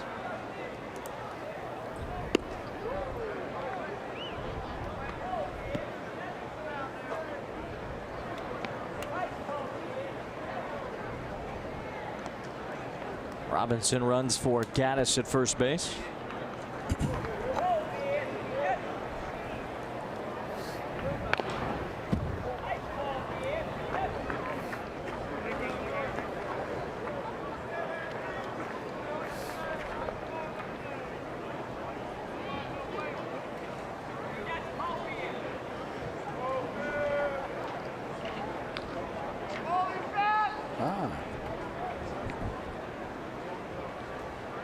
Of course, the big story today for the Mets. Spring debut for Jacob deGrom. So Reed fouls one off, and deGrom is standing by to talk to us. Keith, Jacob, how did it feel out there today to get a chance to go and pitch in a game again? Definitely felt good. You know, I threw that live BP the other day, but you know, it's just different when you get in a game. And there in that second inning, kind of got out of my mechanics a little bit. The ball was up, having a hard time locating it, and you know, talked to Dave in between going out for the third, and kind of, you know, tried to stay back a little more. You had the adrenaline pumping, I guess, a little bit in that first inning. You were very sharp. Yeah, definitely. You know, on the backfields, you can try to, you know, act like it's a game, but getting out here in front of people and actually playing is a whole different thing. So the adrenaline was definitely going. What are some things specifically that you were looking to accomplish out there today? I think just trying to keep my front side closed. Watching video from 16 and 17 and then kind of comparing it to 15, I noticed a little shoulder tuck that I used to have in 15, and it kind of keeps me more in line where I'm not flying open as much. So that was kind of the main focus today. And like I said, in the second inning, I think that shoulder tuck was leaning to a drift towards home plate, and I wasn't able to get the ball down like I wanted it. So, you know, it's a work in progress. How does the back feel? You physically 100% now? Yeah, feel good. You know, I threw, like I said, the 2 innings of IBP. Then the other day threw a 40-pitch bullpen. So talking to Dave, I told him, you know, I wanted to try to go 3 innings, and you know that was kind of the game plan, and get the pitch count up a little bit, so I'm not too far behind. Jacob, where does it go from here? Not really sure. Bullpen Tuesday, and then I think I'll be back out there in 5 days. All right, good stuff today. Thanks, Jacob. All right, thanks, guys. Double play ends the top of the 6th for Jason Vargas.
Sports, plus the latest weather to keep you in the know. Mornings 4:30 to 9 on the Pix 11 Morning News, New York's very own. 4:30.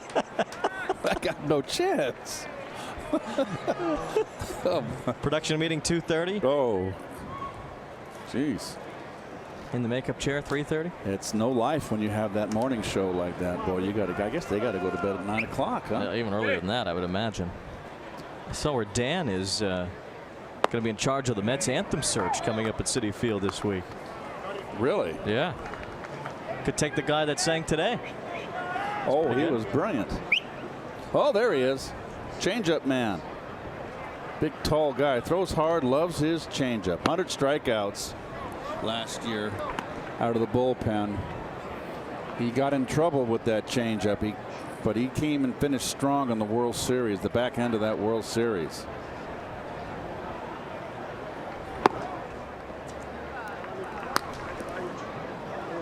Astros have made changes all over the place.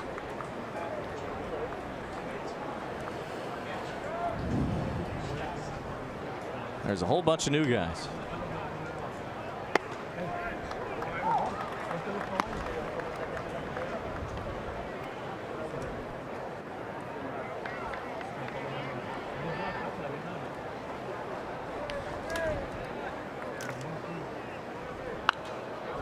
That one just underneath our booth.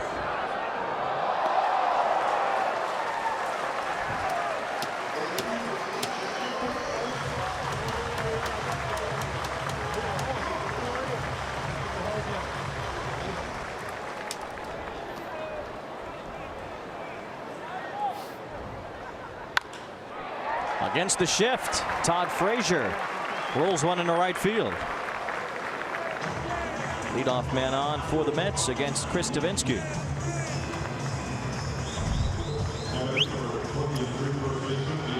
Ball on the inner half of the plate, inside outs nicely to right field. Has that big gap. Good 2-strike hitting. Now Gonzalez will bat for the 3rd time today with Frazier aboard.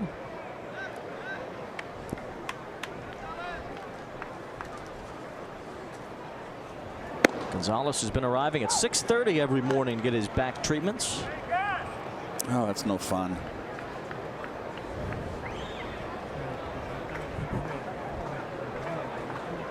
Think he got in okay with the lost hour? Where were you at 6:30? I was in my hotel room asleep. Where were you? I was sleeping. That's the question. I was burning. sleeping. All right, good. I slept at 9 actually, which really was 8. I looked at the clock. I said, "Oh, I couldn't believe it." We almost had to do the Open without you.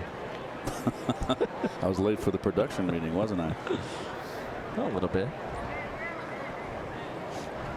We filled you in.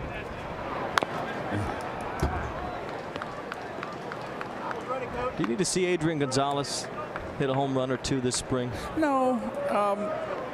I've seen so many veterans have terrible springs, and then April comes and they get off hot. You never worry about the veterans. You know, you work your way back. Now there's a little bit more on Adrian's shoulders here. He's got to have in the back of his mind. He's 36 years old. You know, he's had injury. Yeah, he did. Went around on that check swing. He strikes out against Davinsky. The older you get and you start getting injured, you've got to keep all the negative, try to keep the negative out. It's not an easy thing to do. Only had 3 home runs last year. He's got 311 in his career. Well, he got hurt and he opened up the door for Cody Bellinger, did he not? I sure did. Bellinger threw that thing open. But he missed almost the whole month of April, Bellinger, and had a fabulous season. Yeah, came up, I believe it was April 25th when he made his debut. Cabrera bends back away from the breaking ball from Davinsky.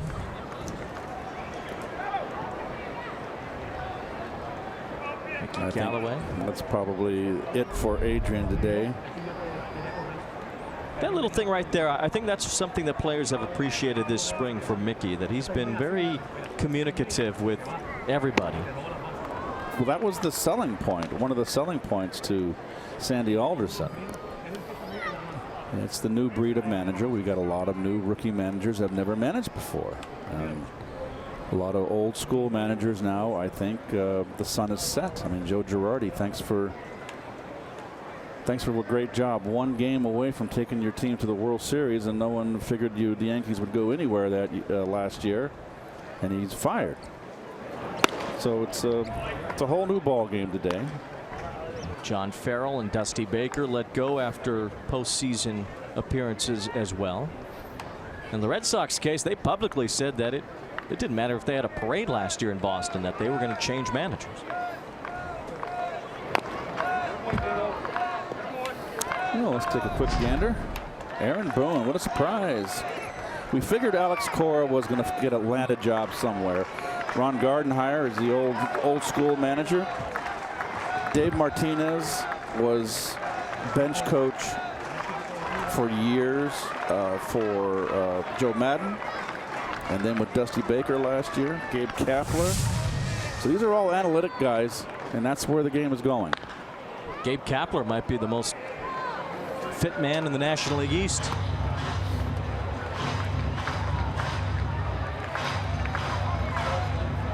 The weight room savant. Oh, is he? He's got like 2% body fat, that Gabe Kapler. Jacked. Is that good on the resume? I guess. But good in the press conferences. Handle the barbs from the Philly media. Philly will be an interesting team to follow this year. I'm not sold on them. Well, rumor has it that Jake Arrieta is going to sign soon, and the Phillies have been making their push.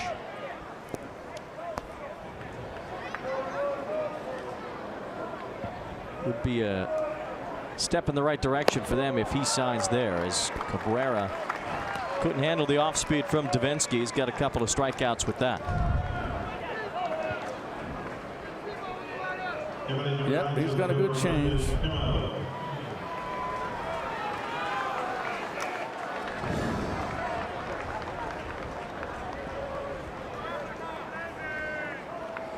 So now Brandon Nimmo had a really good at bat against McCullers his last time. That guy better wake up. Nimmo's capable of serving one right off that guy's sunglasses. That's what that sun will do to you, boy. It just drains you of all your strength. This guy's out. He needs that hour back. Is that one of our cameramen? Mike, happy birthday. What are you, 60? 62? Mike is, who's that, camera 1? 2, that's right. It's up here with us to our left. Maybe we can get a shot at Mike. This is Mike's shot right here. That's not a shot of Mike. This is the shot that's his Mike camera. is taking. That's camera 2.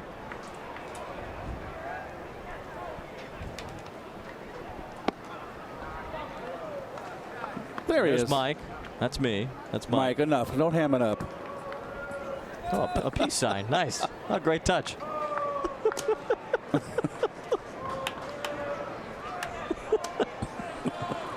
That was what you did with your big chance? Jeez. Nice. Right up the middle and off of the new shortstop, Dugotti. Runners on the corners for the Mets with 2 outs. This ball's taking some bad hops on this infield today. Got a lot of rain yesterday. This ball is ripped. Just ate up the second baseman. That's got to be an E4. It'll be an E6. That was a shortstop ranged over. So I don't know what they gave it yet. You could put them in the right places, but you can't make them catch the ball. So the Mets have 2 on for Plawecki. They gave him a hit. My goodness, that's pretty generous. They just changed it to an error. Oh, they did? Okay. They did, although they also said E4, but it was not. E6? E6.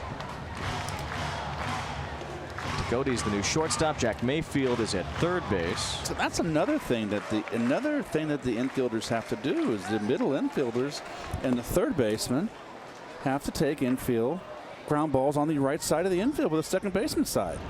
I think that's part of, for young players at least, that's part of the flexibility. These guys generally are playing everywhere now in the minor leagues. Yep. So in theory, they should be able to handle the right side of the infield just as well as they do the left or vice versa. Well, they're playing Plawecki pretty well straight up right here. Slight pull up the middle to the second baseman. Chopper that way into left field. A base hit for Plawecki. Frazier scores. And the Mets take advantage of a 2-out error to get a run.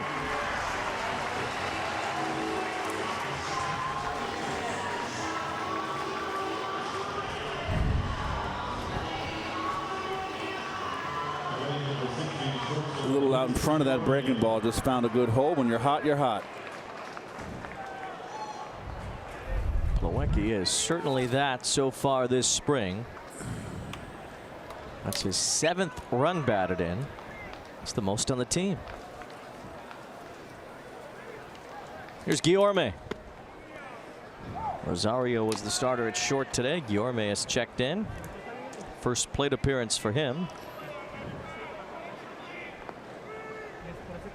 He's had a good spring with the bat. 6 runs batted in for him.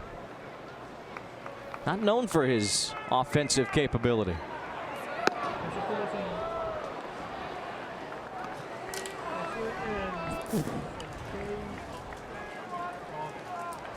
This guy hits in the high minors, Keith, as we take a look at Armenteros. Rogelio Armenteros getting loose. You can see Guillorme slotted into the infield at some point in the near future. Cabrera's got another year at second base, but that could be Guillorme's spot at some point.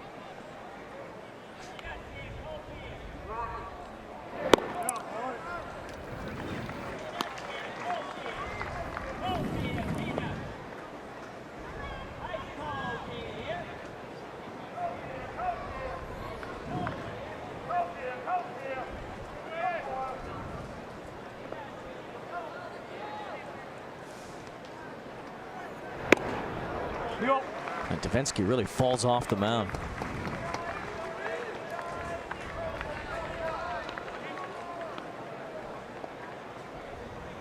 It's like he almost tips over with every pitch. Playing Guillorme defensively on the infield straight up, but opposite field in the outfield. There's the good fastball from Davinsky. Now a full count.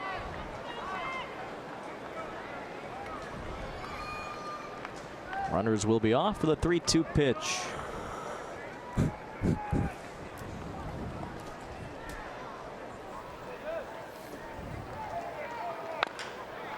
A bouncer to J.D. Davis. It flattened out, but Davis stayed with it. And the inning over. Mets get an unearned run. They get a little bit closer against the Astros.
In 2 2/3 innings. Stumbled a bit in his second inning, but DeGrom feeling good afterward.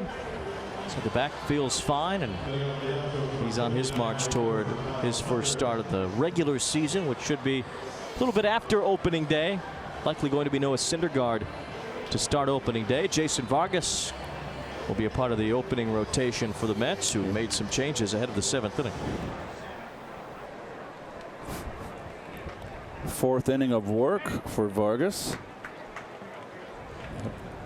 Got to start dialing it up a little bit. Kyle Tucker looks at a breaking ball for a strike. Mets have Ty Kelly in the game at second base. Tyler Moore now at first. Who's out in left? Phillip Evans in left field. Dendecker moves to center. Kazmarski's in right. Let them figure it out. Tucker drives one toward the corner, where that hooks foul. What do you think of Tucker's swing? Got that big. I have not seen enough of it. It's kind of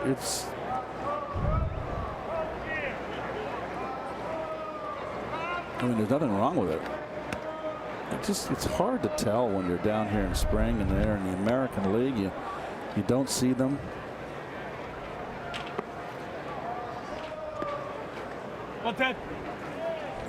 Well, scouts say that Tucker's swing's a little bit unconventional. Certainly gets the job done. He has had an absolutely fantastic spring training. High pop up on the infield. That's David Thompson, the third baseman. 1 out. Tucker's the guy that they get all the calls on whenever the Astros want to make a big trade. Kyle Tucker's name's the one that comes up. Forrest Whitley, the other, the pitcher. Here's Max Stassi, the catcher for the Astros. Mentioned it earlier, but he'll be the likely third catcher that makes the roster for them, with Evan Gattis as that DH. Houston wants to carry 3 catchers. No, está bien. Eso está mal. Eso está mal.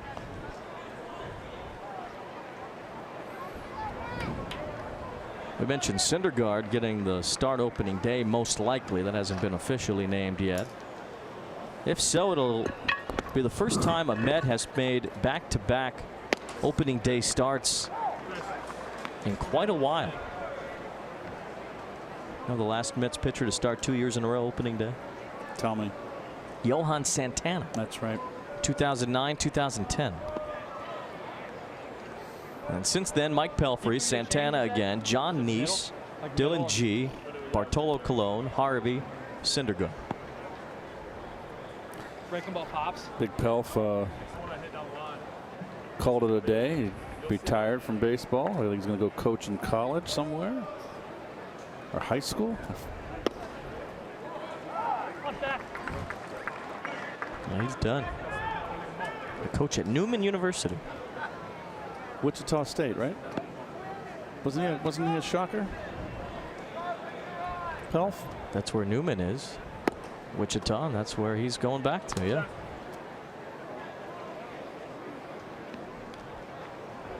Number 9 overall pick out of Wichita State. Drafted by the Mets. Nice career, hey, in the big leagues, what, 10, 11 years?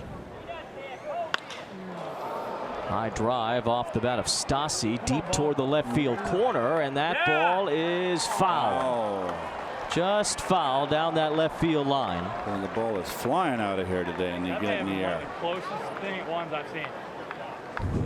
Really is carrying quite a bit. Went over the fence and that was like where it went over. It could have been. Did it go over the pole? Yeah, but it landed like.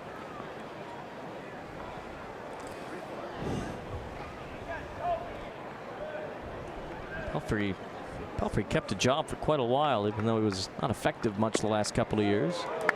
Max Stassi draws a walk with 1 out. Number 21, center fielder Derek Fisher. Jason Vargas pitching into his mid-30s. As Derek Fisher bats for the first time. Fisher's another guy. You know, these Astros, we talk about how their major league team is loaded. They still have prospects. They're still running these guys through. Tucker, Fisher, J.D. Davis, Whitley. They did not squander their draft picks. They built from the bottom up. They traded Verlander. They got to keep a lot of their top guys. They traded for Garrett Cole. But still, others they could either keep or move on from that will bring in more talent.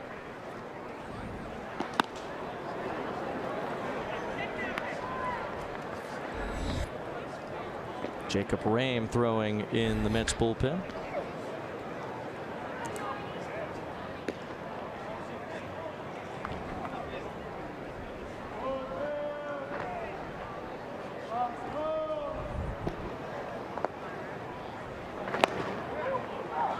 Strike, a gift on the outside part of the plate from Vargas on Derek Fisher.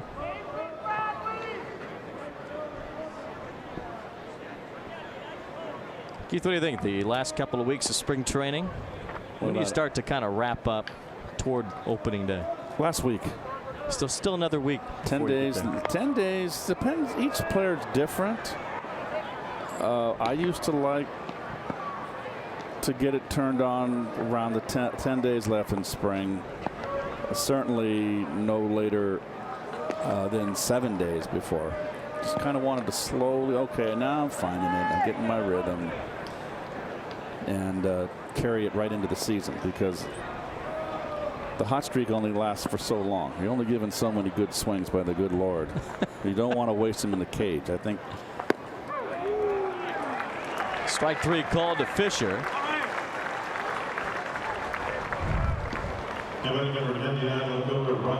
Fastball in, tied him up. Vargas has had a strikeout in each inning here today, something you don't see too often from him. The batter is Ronnie Dawson. We were talking about Hall of Fame earlier. This guy's got a Hall of Famer's last name. Andre Dawson, the great Expo and Cub. Oh, I was thinking of the Kansas City Chiefs quarterback, Len Dawson. Yeah, him too. Pro Football Hall of Fame.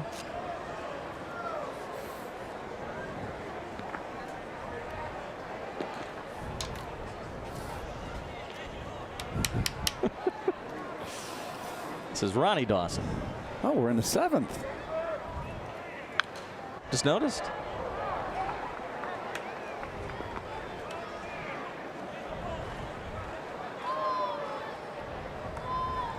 There you go. 3-2. Oh, there it is. 3-2. So even in the hits. Couple errors. Ronnie Dawson was a Quad Cities River Bandit last year.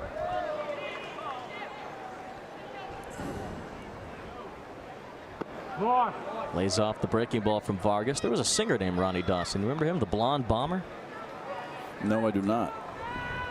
50s, 60s, rockabilly type. I missed him. What was his hit? Maybe I'll remember. Rockin' Bones? I don't know.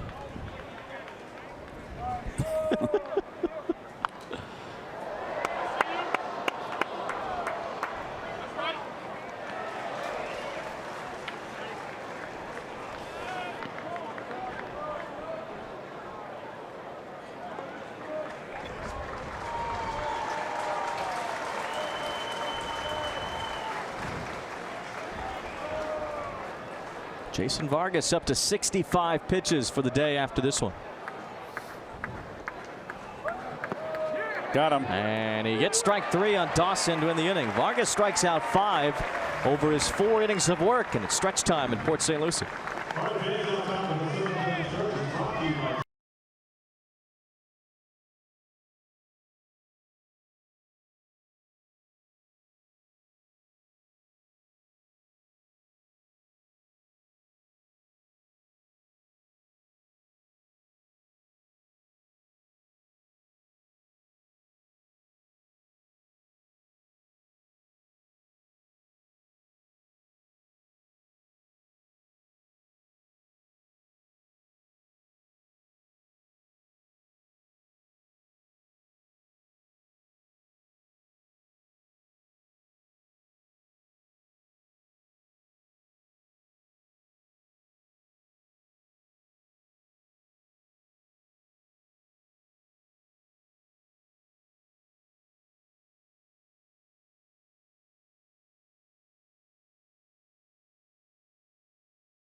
The Miami Marlins coverage begins at 1 right here on New York's very own Pix 11. That's the spring finale, Keith, 2 weeks from today. Yep, I got the rest of the games all the way.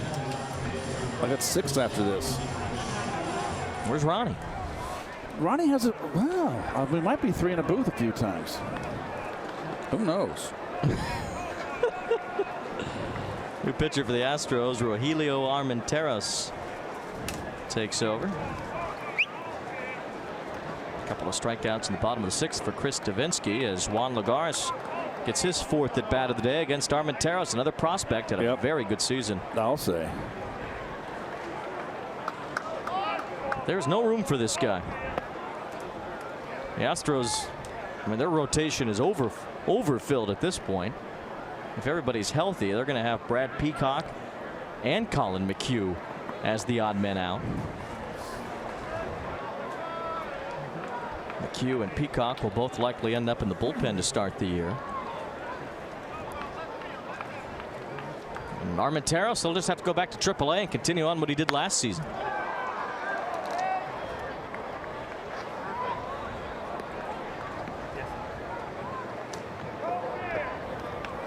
ERA just barely above 2 for Armenteros between AA and AAA. Havana, Cuba. 23 years old.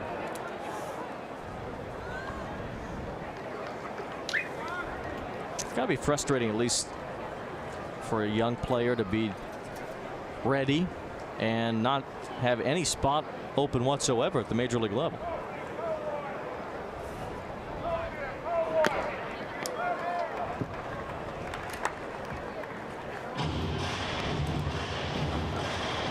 You deal with anything like that coming up as a Cardinal?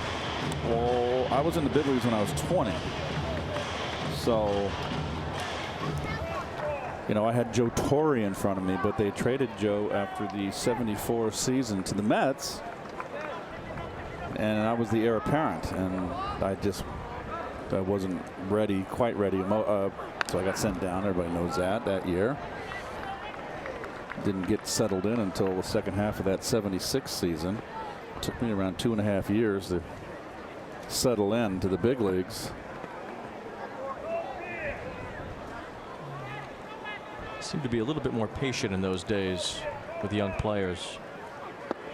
Now it seems 2.5 years. If it seems like people would really start to be like, you know, come on, when is it going to happen? Well, big difference was 20, 21, 22. Right. And then 23. So it wasn't 25, 26, or 27.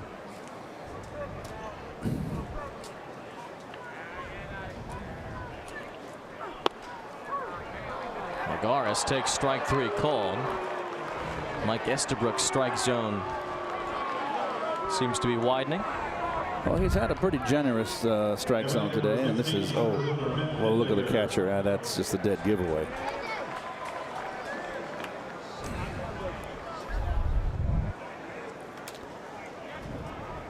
So Armenteros strikes out first guy he faces. Lagares has fanned 3 times today. Here's Matt Dendecker.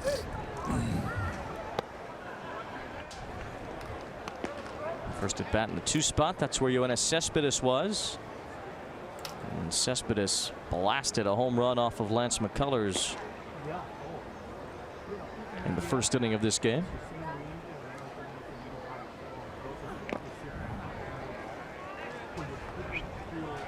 Armenteros, one of 4 Cubans that the Astros have in camp. Of course, Yuli Gurriel is one that most people know.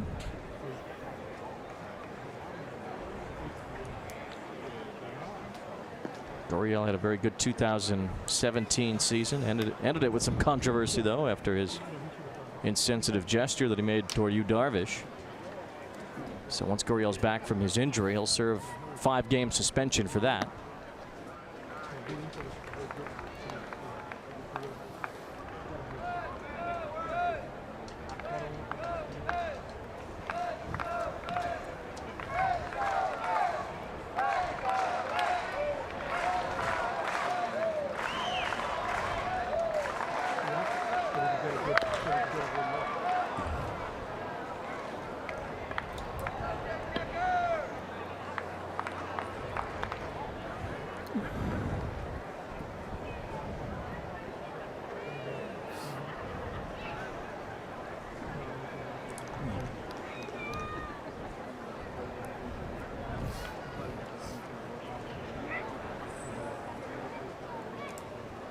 Infield again, overshifted for Dendecker.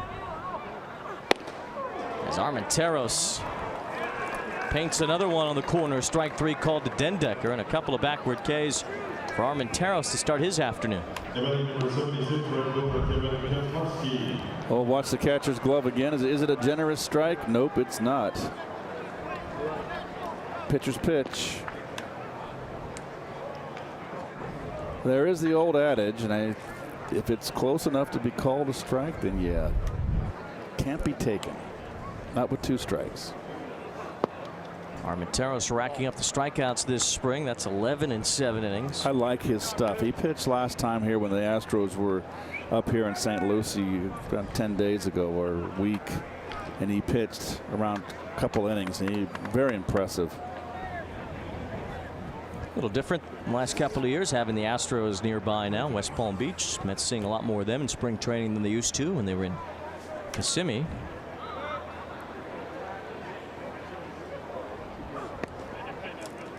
Good to just play someone outside the NL East to get a lot of the Nationals and Marlins down here. Cardinals, the Mets see a lot, but play some interleague games in spring. And there's not as many teams over on the East Coast as there used to be. Dodgers left. See, back on when I was in the 70s, the Rangers were in Pompano. The Orioles were in Miami. The Yankees were in Fort Lauderdale. The Braves and the Expos were in Palm Beach, West Palm Beach. There was a lot of teams. Yeah. Well, the Braves are moving to Sarasota soon. The Phillies are in Clearwater. So the division will be spread out a little bit. A lot of teams went west because Arizona was expanding. Some good money to be had out there. Well, the Dodgers fan base was no longer, even though they have great fans from Brooklyn that still remember the Dodgers, but really they're a Los Angeles team. It made perfect sense for them to ball four there to go to Arizona and be closer to their present day fan base.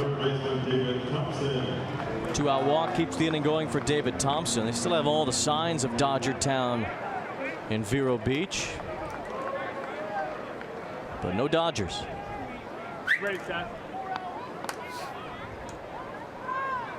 Dodgers have a fancy little ballpark with the White Sox out in Glendale, Arizona, Camelback Ranch. Here's David Thompson.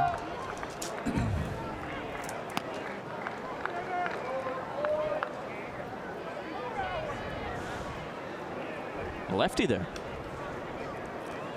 There you go.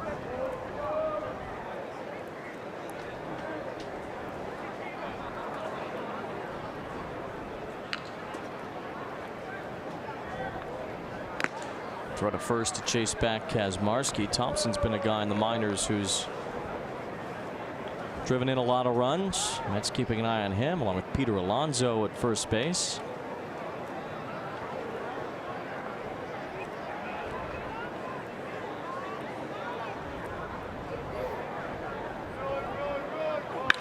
Thompson rips that ball to third, but Mayfield snags it, and the side retired. 2-out walk, and that's off the Mets in the 7th.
for the Mets in a 3-2 ball game. Well, rain came over from the Dodgers. Struggled a little bit in the 9 games that he pitched. His control. Came over in the Curtis Granderson deal. Granderson Blue Jay now as rain goes to work. And we welcome in Kevin Plawecki, who was behind the plate for 7 innings today. Starting to stretch the legs out here as we get closer to the regular season. Oh yeah, getting after it. Kevin, what's been a big change for you at the plate here as we've seen you not only at the end of last season but continue on this spring? You know, just staying consistent with you know, my routine pregame and ultimately just swinging at good pitches, man, and feeling comfortable with the swing that I've got, you know, that I've been working on the past, you know, three years or so, and it's you know, good to finally see some results. Kev, it's Keith here. You've been noticing. I've been noticing that you've been working a little bit to right center field. Is that something you're cognizant of? 100%. I mean, when my thought process is to right field and I just react in, that's you know, kind of my thought when I'm up at the plate. Helps me stay on those breaking ball pitches, and you know, I just got to trust my hands to get to that inside fastball, and even breaking balls too. Just kind of throw the hands at the inside pitch. What'd you see from DeGrom? He looked really good. I mean, obviously threw the ball hard. I think it was, you know, he was a little, you know, amped up there at the beginning. You know, we try and simulate as much as we can on the backfields, but you know, his first game, you know, here in the stadium, you know, it's good for him to get out there and get that, you know, first outing out of the way. But he looked really good. How's it been for you with the new pitching coach, new manager to work with as a catcher? It's been great. I mean, they've been awesome. It's you know, a little breath of fresh air, I think, for everybody, and I think they've been you know, really helpful for everybody. I mean, us catchers and the pitchers, I think really seem to like them. So it's been a lot of fun. It should be a fun season. How do you feel about the new coaching staff here, giving more responsibility to you? You're calling the game. You're doing all the work. You have to know more about the hitters. How do you feel about that? You welcome that? You like it? Yeah, 100%. I love it. I love the way that sounds. I think it'll help, you know, me personally just staying locked into the game a little bit more. You know, just, you know, being you know, locked into the pitch calling sequences. You know, kind of that side of things, and you know, I think it's important for us to kind of take control of the game and you know, work with those pitchers. And you know, we're obviously not going to be perfect, but you know, I think you know, it'll be really good for us. You know, a lot has been talked about with you and Travis d'Arnaud and competition, whatever you want to call it, this spring. But Mickey made mention the other day about the way you handle right-handed pitching from a hitter standpoint. I mean, do you feel like you've gained an edge in any way over Travis as far as who will get the reps behind the plate? No, I don't really think about it, to be honest with you. I mean, I just go out there and compete and have fun, man. That's all I can control.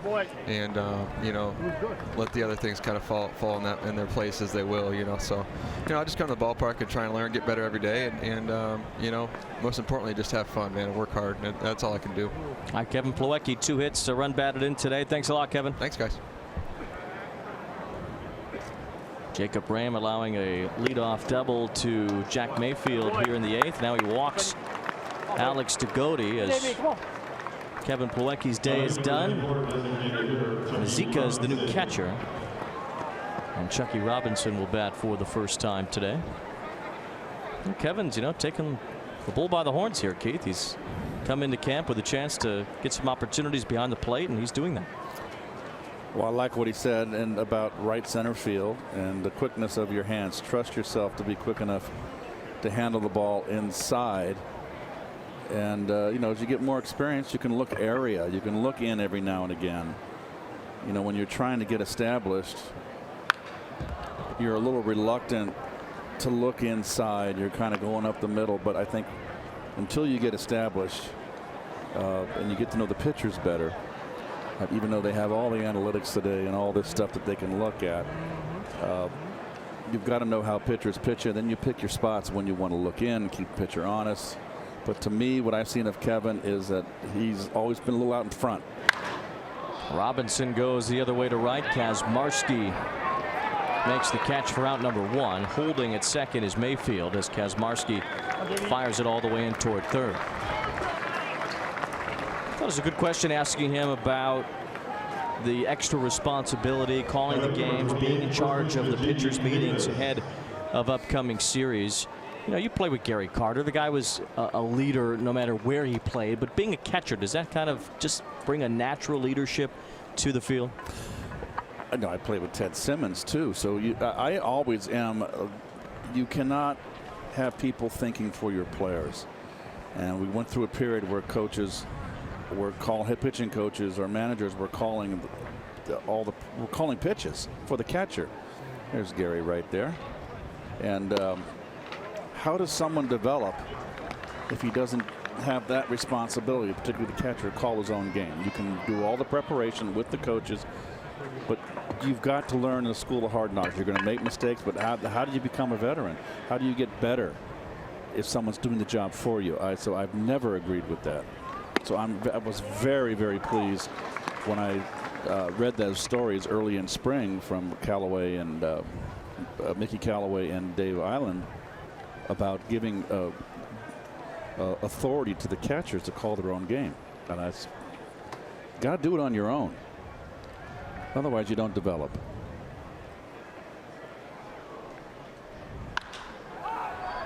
High pop up off the bat of Davis.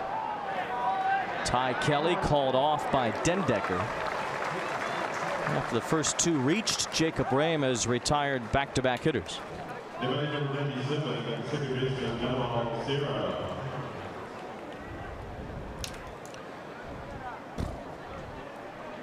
Anibal Sierra is the batter now.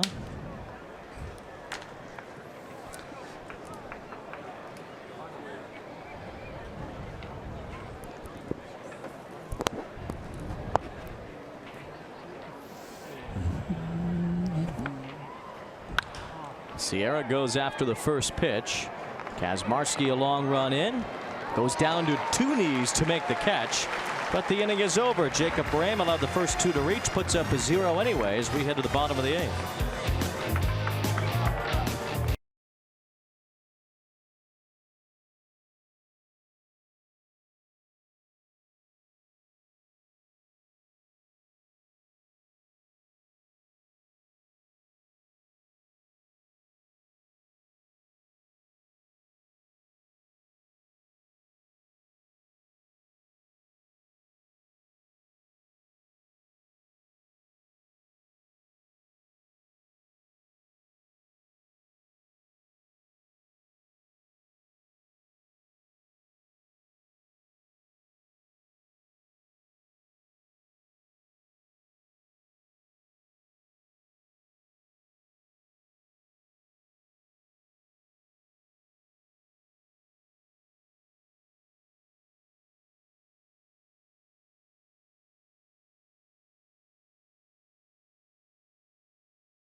Field.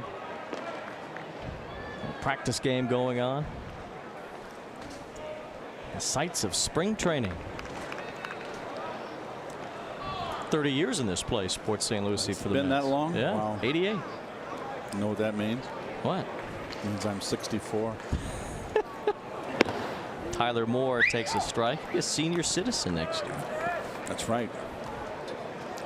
Cheap movies. The way they've been going lately, they should charge half price. Well, you'll get in now. Half price. A lot of things, yeah. Discounts on sandwiches, coffees.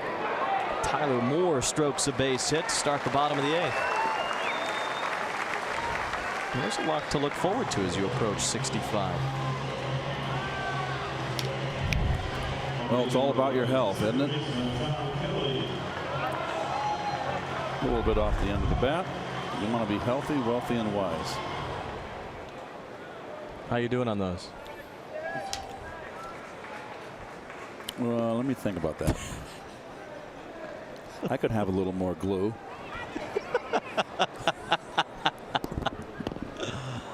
Well, I hope the book does well.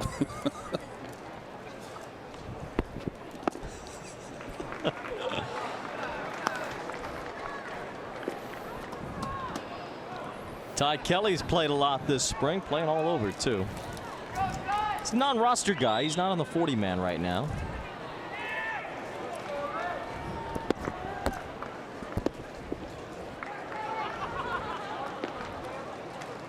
Mayfield is in at third as Kelly looks at a strike.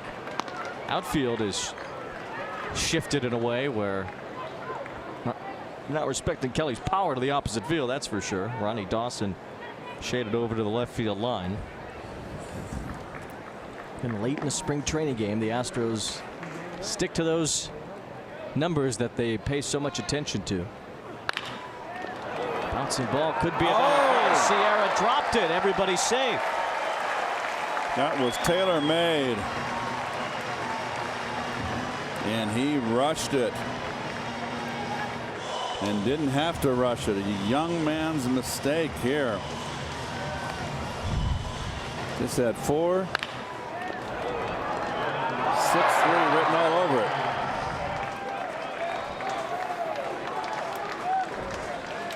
Error on Sierra. Now Phillip Evans bats. It's the third Astro error. All been on the infield. Evans has a couple of homers this spring, including a walk-off grand slam. Still racing stripes on that guy.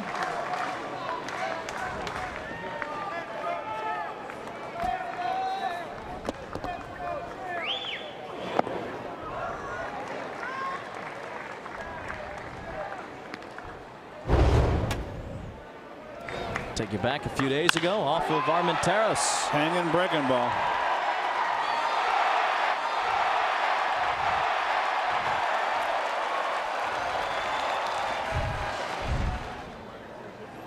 Evans can swing the bat. Facing Armenteros again here.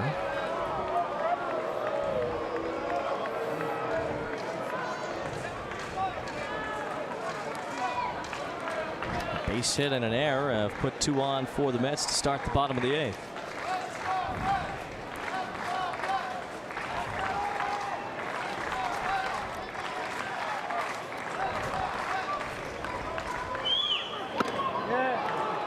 Tied up on that swing. 2 straight fastballs in. You notice that home run, the grand slam he hit was a hanging breaking ball. So Armenteros has a good memory. Ties him up inside.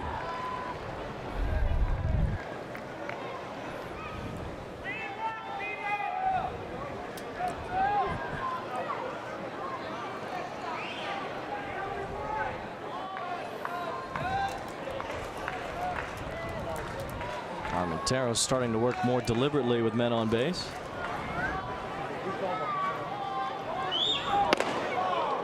Busts Evans back inside. Pounding him in.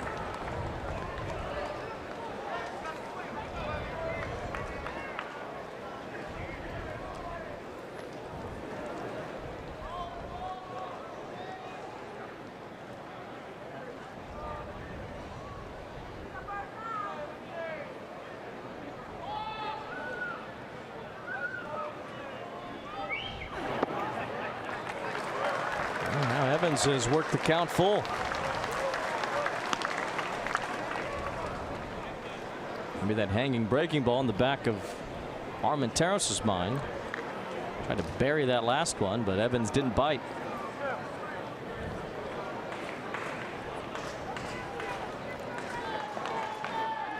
It's trying to stage a late comeback on the day of Jacob deGrom's spring debut. He worked the first 2 2/3 innings today.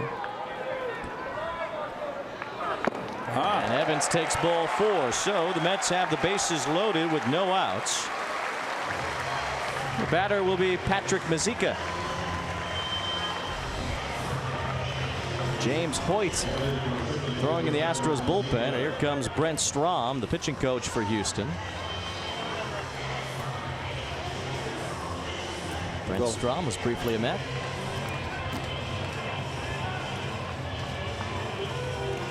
Got a pitcher out there that should have been had a 1-2-3 inning, and now he's in trouble. One error. A.J. Hinch.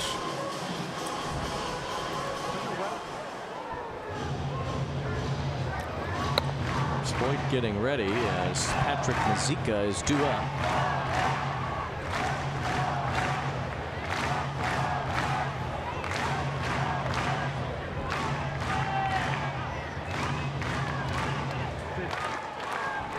Mazeika drafted in 2015, had a great start to his pro career with Kingsport. Won the Sterling Award for that team that year at .354. Played in 100 games at St. Lucie last season.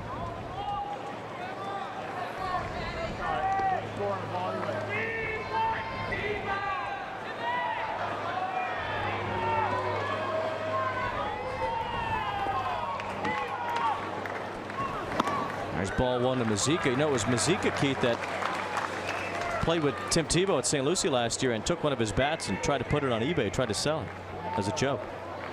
See what he can get for it. Oh my goodness. As a joke, or would you? Yeah, he didn't sell it.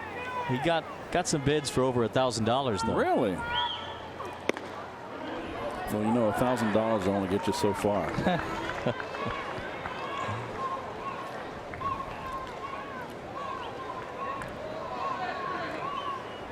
Mazeika went to Stetson, same school as Jacob deGrom.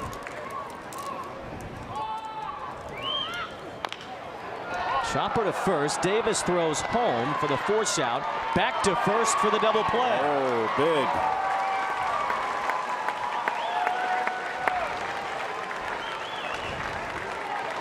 Three, 2-3. You don't see those too often. First to home and back to first. Well, it's the one thing you didn't want to do. You don't want to hit it back to the pitcher or into the corner infielders, or obviously pop up. And boy, that is a big rally killer right there. But a 2-out base hit will give the Mets the lead. See if Guillorme can deliver. Another big outfield shift for Guillorme. Tons of room really in center and right. Little center fielder is. He's playing in the gap in left center field. That's Fisher. They are giving him the right field line a big time. So you don't want to throw anything off speed where you can pull it. At a truck stop in right field right now where Tucker's shaded over.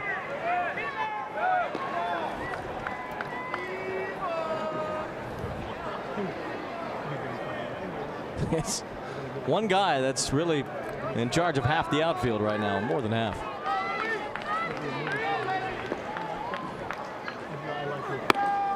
See if Guillorme can find some open space in right or center field. That could give the Mets the lead.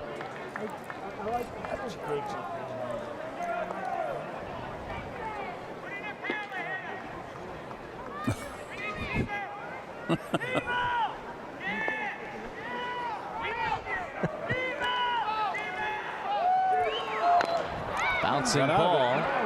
Davis at first to the pitcher covering for the out. So the Mets loaded, the bases loaded with nobody out. They don't score and they're still down by 1.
Jacob deGrom in his spring debut today looked sharp early on, Keith. Well, first inning was spot on. 3 strikeouts, hit the corner. Second inning, and he said in the interview, we talked to him in game after his start, where he got the ball a little bit up, but he righted the ship back in the third inning. Went 2 2/3, 2 hits, 2 runs, 1 walk, 4 strikeouts. I thought it was a good outing for him. Good velocity, good location. I think it was important too for him that he got that third inning in, because we've seen the pitchers in their first spring starts only work 2, and since he was kind of a step behind, maybe catching up a little bit more quickly, considering that he pitched into that third inning. Well, they had him on a strict pitch count, and he got it done. And it's good that he had to bear down there. He got in trouble in that second inning, where he gave up the 2 runs and got out of it. Basically, he had the bases loaded, nobody out. This is Kevin McGowan on the mound. He could use a good inning, Keith. He's had a tough time. ERA above 32 this spring. Yeah, he's been getting hit pretty hard. He can use a good one. 12 runs in 3 1/3 innings.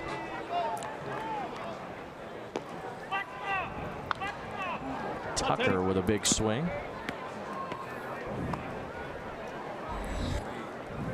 P.J. Conlon was once a starter in the Mets system, trying to transition him to the relief job. Maybe a quicker path to the big leagues for him as a left-handed reliever, so could see him get a shot in the 9th inning. It's McGowan here, though, missing the inside corner to Tucker. Well, when you're a left-hander, you always got a shot, and really the Mets only have one left-hander at this point going north, and that's Blevins. He's one of the better ones in baseball. We've got Matt Perk in camp along with Conlon. Always would like to have 2 lefties in that bullpen. Astros already down to 1, Tony Sipp, and that's it. They made their cuts. The lefties are all gone except for Sipp. Mets have not made any cuts yet this spring. I'm sure that'll be coming soon. Everybody who was brought to camp still in it. I think you got new coaching staff. I think they all want a good look at what they got. That's why they're here. I think some cuts would have been made a little bit earlier.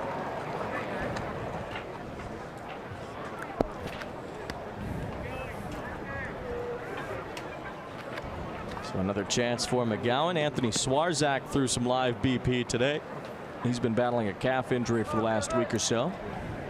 He's feeling better. Should be back soon. Tucker drills one to right field. His first hit of the day. And the leadoff man on for the Astros. More base runners allowed by McGowan. 12 runs on 12 hits.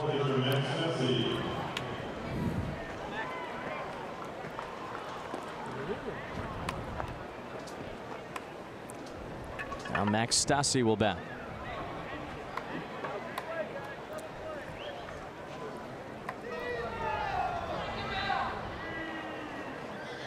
These fans left over here at first day to field want to see Tebow today. I don't know if you're gonna. I know one thing. I don't want to see him on Interstate 95 when I'm driving home. Why? Not Tebow. The fans. Oh, the fans. I thought you meant Tebow. Let me clarify that. I don't know if you meant there would be I'll take a wide berth from them. They're in the fast lane. I'm going to get in the slow lane. Pick your spots.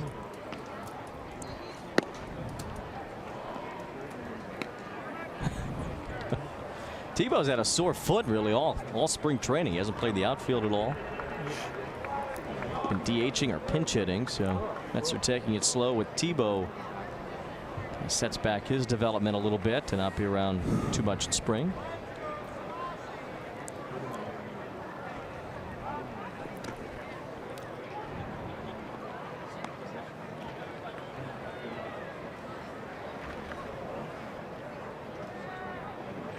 Max Stassi, a former Oakland A's farmhand, was traded to Houston with Brad Peacock. That was the deal that sent Jed Lowry to the A's. Oakland's the one who ended up with Jonathan Lucroy. After all the talk about where he would sign, he goes to Oakland. Probably not. One-year deal. Oakland's going nowhere. They're in trouble this year. Well, they're developing. They got a lot of young guys. They're always developing. Yeah, and they develop and then they trade. That's just what they do. And it's been their MO. Got some look good at the little teams. sweetheart. Hi there. Nice glasses. She has the pink rims. You've got the, what is that, blue? Blue-green? Blue's my favorite color. I like this. Yeah, the pink shirt. The pink shirts. I like the color. Runner goes. Throw by Mazika's high. And a stolen base for Tucker.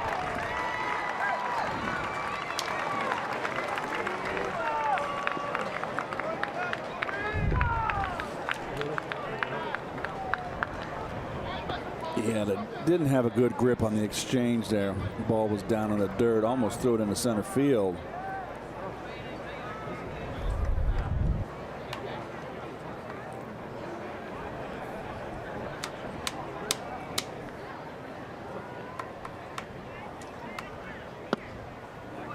Breaking ball from McGowan to get even.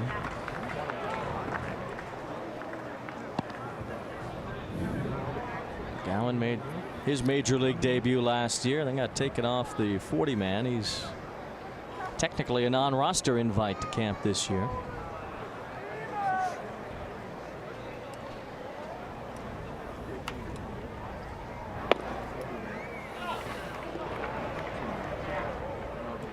He is having a tough time. Oh. Hey, they want what they want here. What do you want me to do? We're in Florida. Yes, we are. Blue and orange is as popular here as anywhere.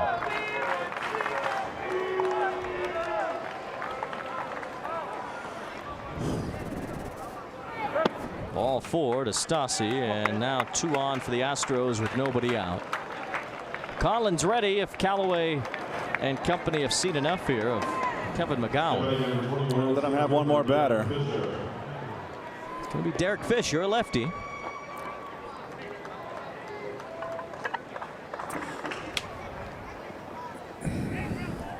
McGowan out of Franklin Pierce College in New Hampshire. Our only president from New Hampshire. Who, Franklin Pierce? Yep.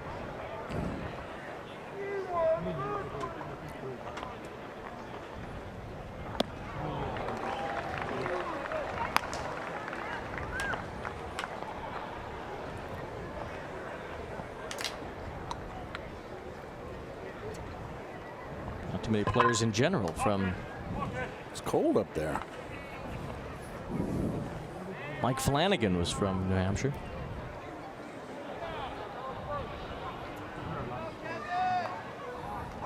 Bob Tewksbury. Really? Faced him, yeah. Got some pictures out of there.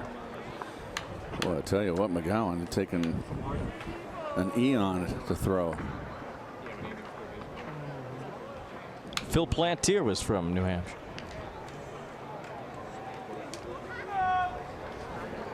Didn't quite work out for Plantier the way they thought it would.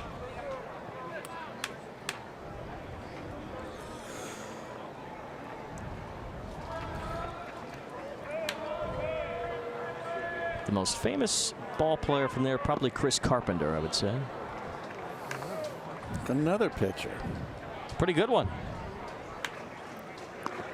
It took his career a while to get going. He was more of a second half of the career kind of guy. Turned it around in his late 20s and 30s. He's a Cardinal.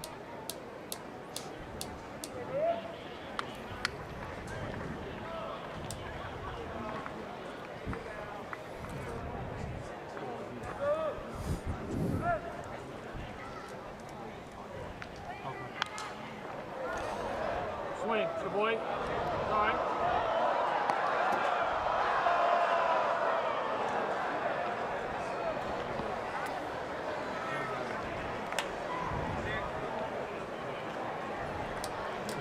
All right. 1 and 2. Put them away. You're ahead in the count. Seems like the confidence of McGowan has not been brought to camp.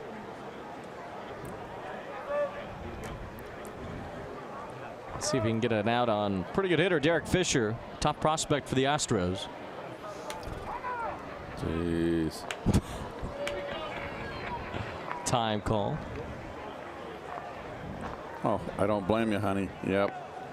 Let's commiserate. Come on up at the booth. That kid literally loves Justin Verlander.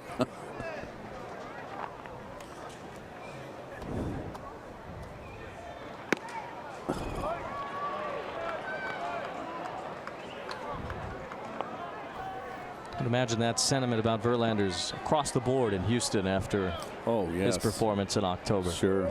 That was a big game pitcher being an ace in the postseason. He was unbelievable. And he went and married Kate Upton that week. Strike 3 called to Fisher. Didn't like that call.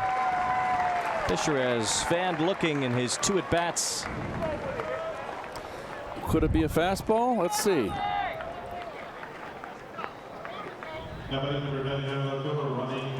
Well, we got the big strike zone, didn't he?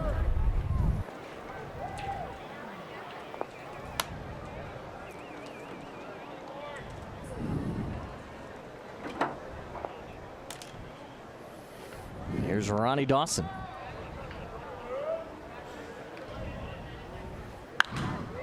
Big swing.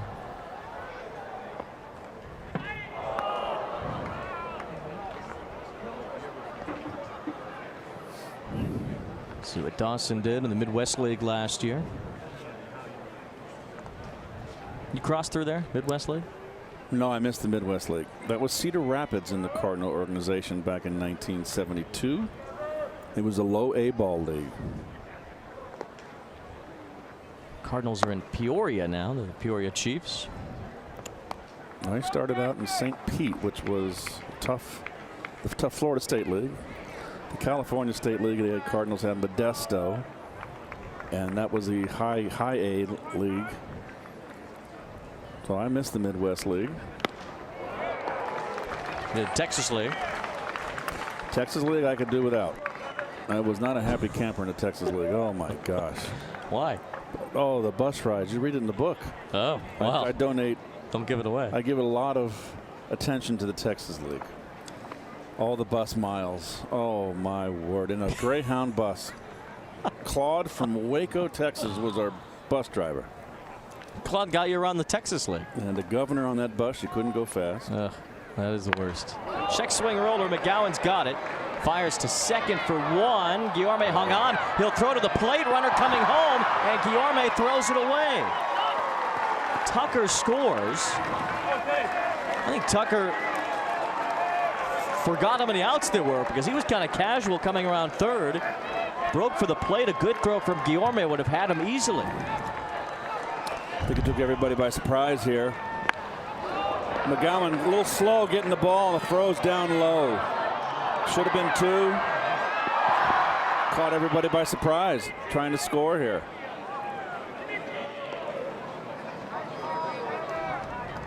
Oh, the insurance run is the throw's there. He's out. So an error on Guillorme for that throw home. Dawson ended up at second. 2 outs in the inning, and the batter is Jack Mayfield.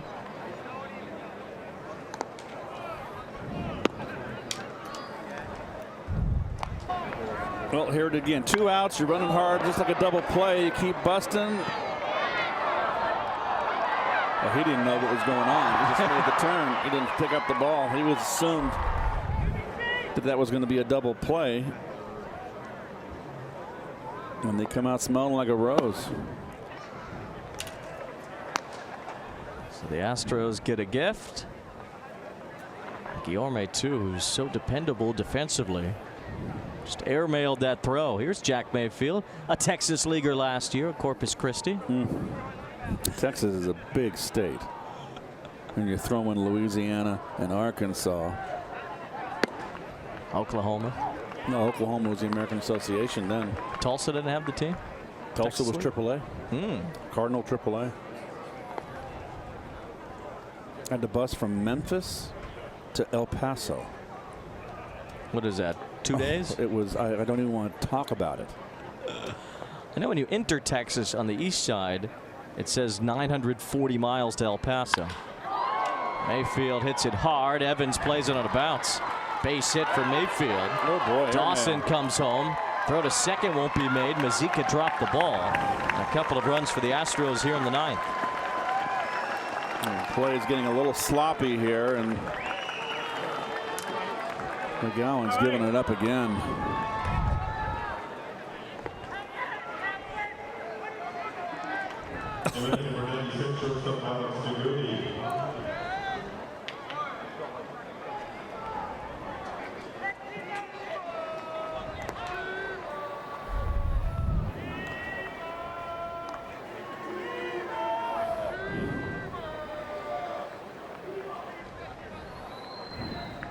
So 2 more runs coughed up by McGowan. Although Luis Guillorme throw to the plate could have changed the inning. Here's DeGote. Oh, got a chunk of Mazika, or maybe the umpire. I think I got the catcher. Mazika got clobbered here. Had a funky sound to it. Oh, right square. Doesn't look like Mazika has that same mask that Darno and Plawecki use with the springs on it that catches that reverberation. I don't see any springs there. But I do like that design of that new catcher's helmet. I think that's. High fly ball. Evans camps under to win the inning. Couple of runs though for the Astros. They tack on too late.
To buy Toyota. Save big all March during Toyota's Ready, Set, Go sales event. Toyota, let's go places. By Optimum, introducing Altis One. Learn more at experiencetheone.com.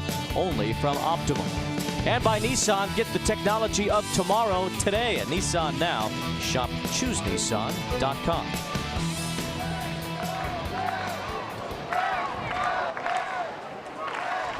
Kids trying to catch one another, and the Mets trying to catch the Astros in the bottom of the 9th inning. Juan Lagares getting a full day of swings as the DH. Fouls off the first pitch against James Hoyt, 31-year-old who has struggled this spring.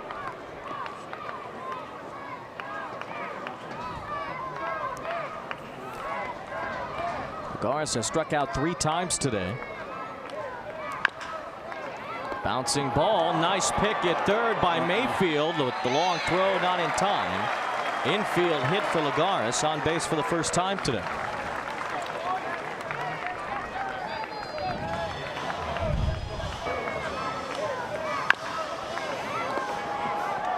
Nice play, but really probably just should have ate it. I don't mean that literally, folks. No chance to throw Lagares out. Did you feel the need to stick that disclaimer in there?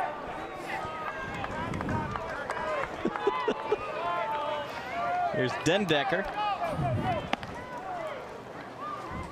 Hoyt was a Braves farmhand at one time. He came over in that Evan Gattis trade.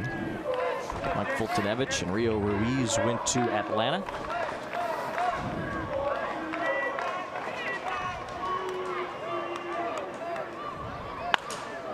Dendecker broke his bat. Hoyt's career actually started in the independent leagues. He pitched for the Yuma Scorpions in 2011. Jose Canseco was their manager that year. And there are a lot of Scorpions in Yuma. That is way down there, and that's a border town in southwest, way southwest Texas. I mean, Arizona, excuse me. Did you play there with the Indians who were in Arizona when you were there? Tucson. I like Tucson. They had a lot of great real Mexican families at restaurant that were cooking in the restaurants. There was just a ton of great Mexican restaurants. The Padres, they trained in Yuma. You didn't make that trip, though. No, I did not make the trip. The 310 to Yuma. yeah, it wasn't. You weren't on that.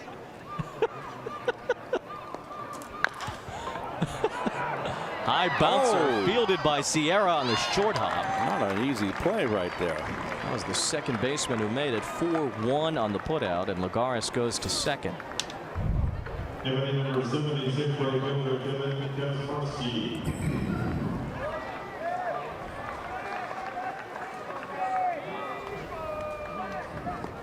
Very nice hands.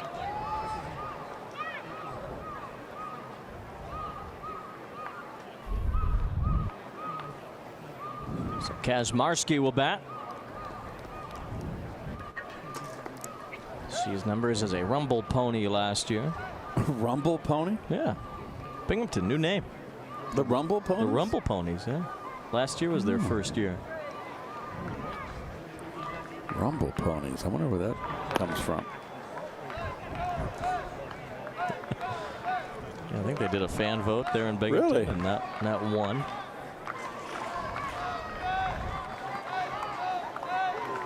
Logo is a horse with 2 boxing gloves. Oh, I get it. Okay.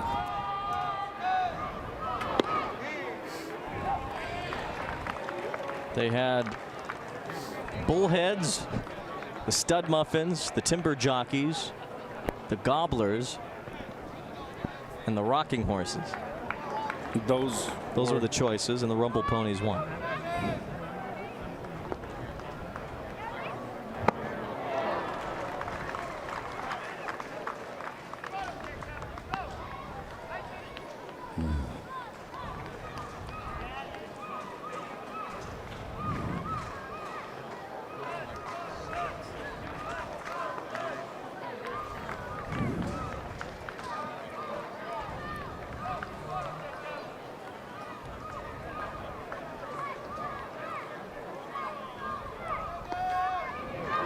Swing and a miss by Kazmarski.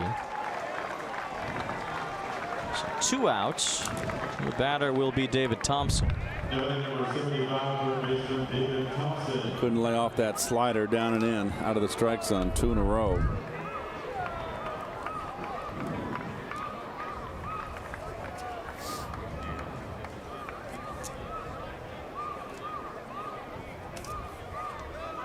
Thompson hit the ball hard his first plate appearance, lined out to third. Tyler Moore on deck if Thompson can keep this game rolling. Mets are off tomorrow. They'll play 2 games, split squad on Tuesday.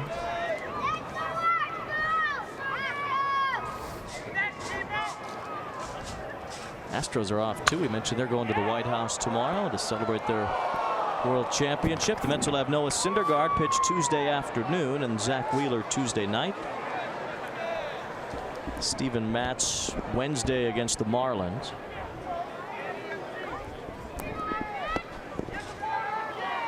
And we're back with you on SNY Thursday. Should be Matt Harvey Thursday. Oh, good. Want to see Matt pitch.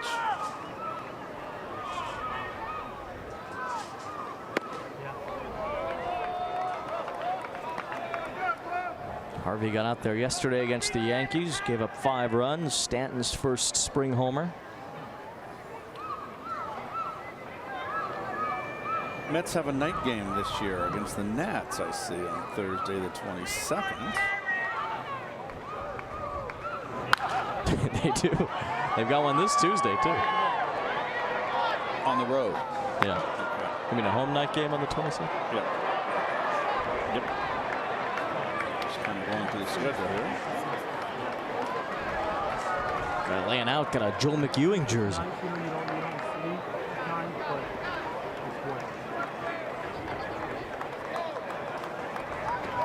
Joe McEwing, now coach on the White Sox staff, a future big league manager, they all say.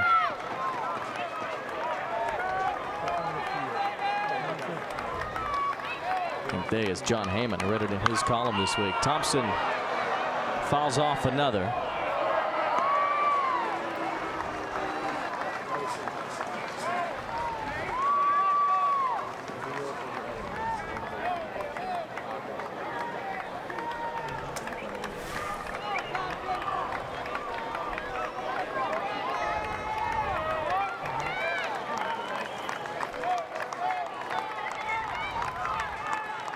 A day that started with a Jacob deGrom strikeout. The Mets trying to rally here in the bottom of the 9th.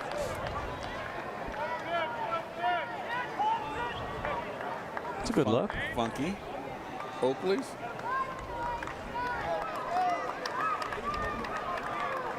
How many more games you got up here, Wayne? I have one more. I'm with you Thursday. This week? Yeah. Next week. 4 days from now. Yep. Okay. I think Gary Apple's gonna take you guys the rest of spring. Oh, really? He gets to come down, spend some time.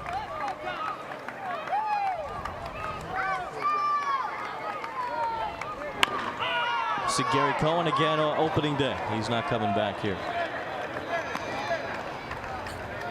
Gary, I tell you what, he did some hard bargaining to get that done, that deal done. Well, he's got, you know, he's Seton Hall's radio guy, and he does some other NCAA tournament work if Seton Hall gets zapped early. He's busy. He's not just sitting at home.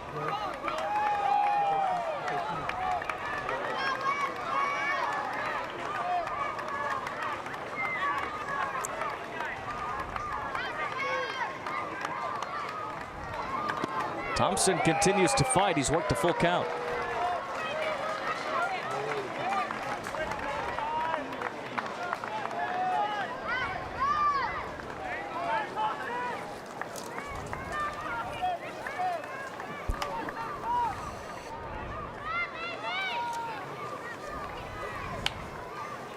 It's Tyler Moore waiting to hit if Thompson gets on. Swing and a miss. Thompson will not give Moore a chance. And this game ends with back-to-back strikeouts by James Hoyt. Houston a 5-2 win. But really, Keith, the big story was that Mets got Jacob deGrom on the mound today. That is the big story. 2 2/3 innings. The line's not great. 2 hits, 2 runs earned. 1 walk, 4 strikeouts. But got the kinks out, had good velocity, good command. Had a tough second inning, a brilliant first inning. He struck out the side. Also, to the Vargas threw 4 strong innings, 3 hits, 1 run. So stretching out their starters, and deGrom joins the fray. Mets fall to the Astros 5-2. We're back to wrap it up when we come back.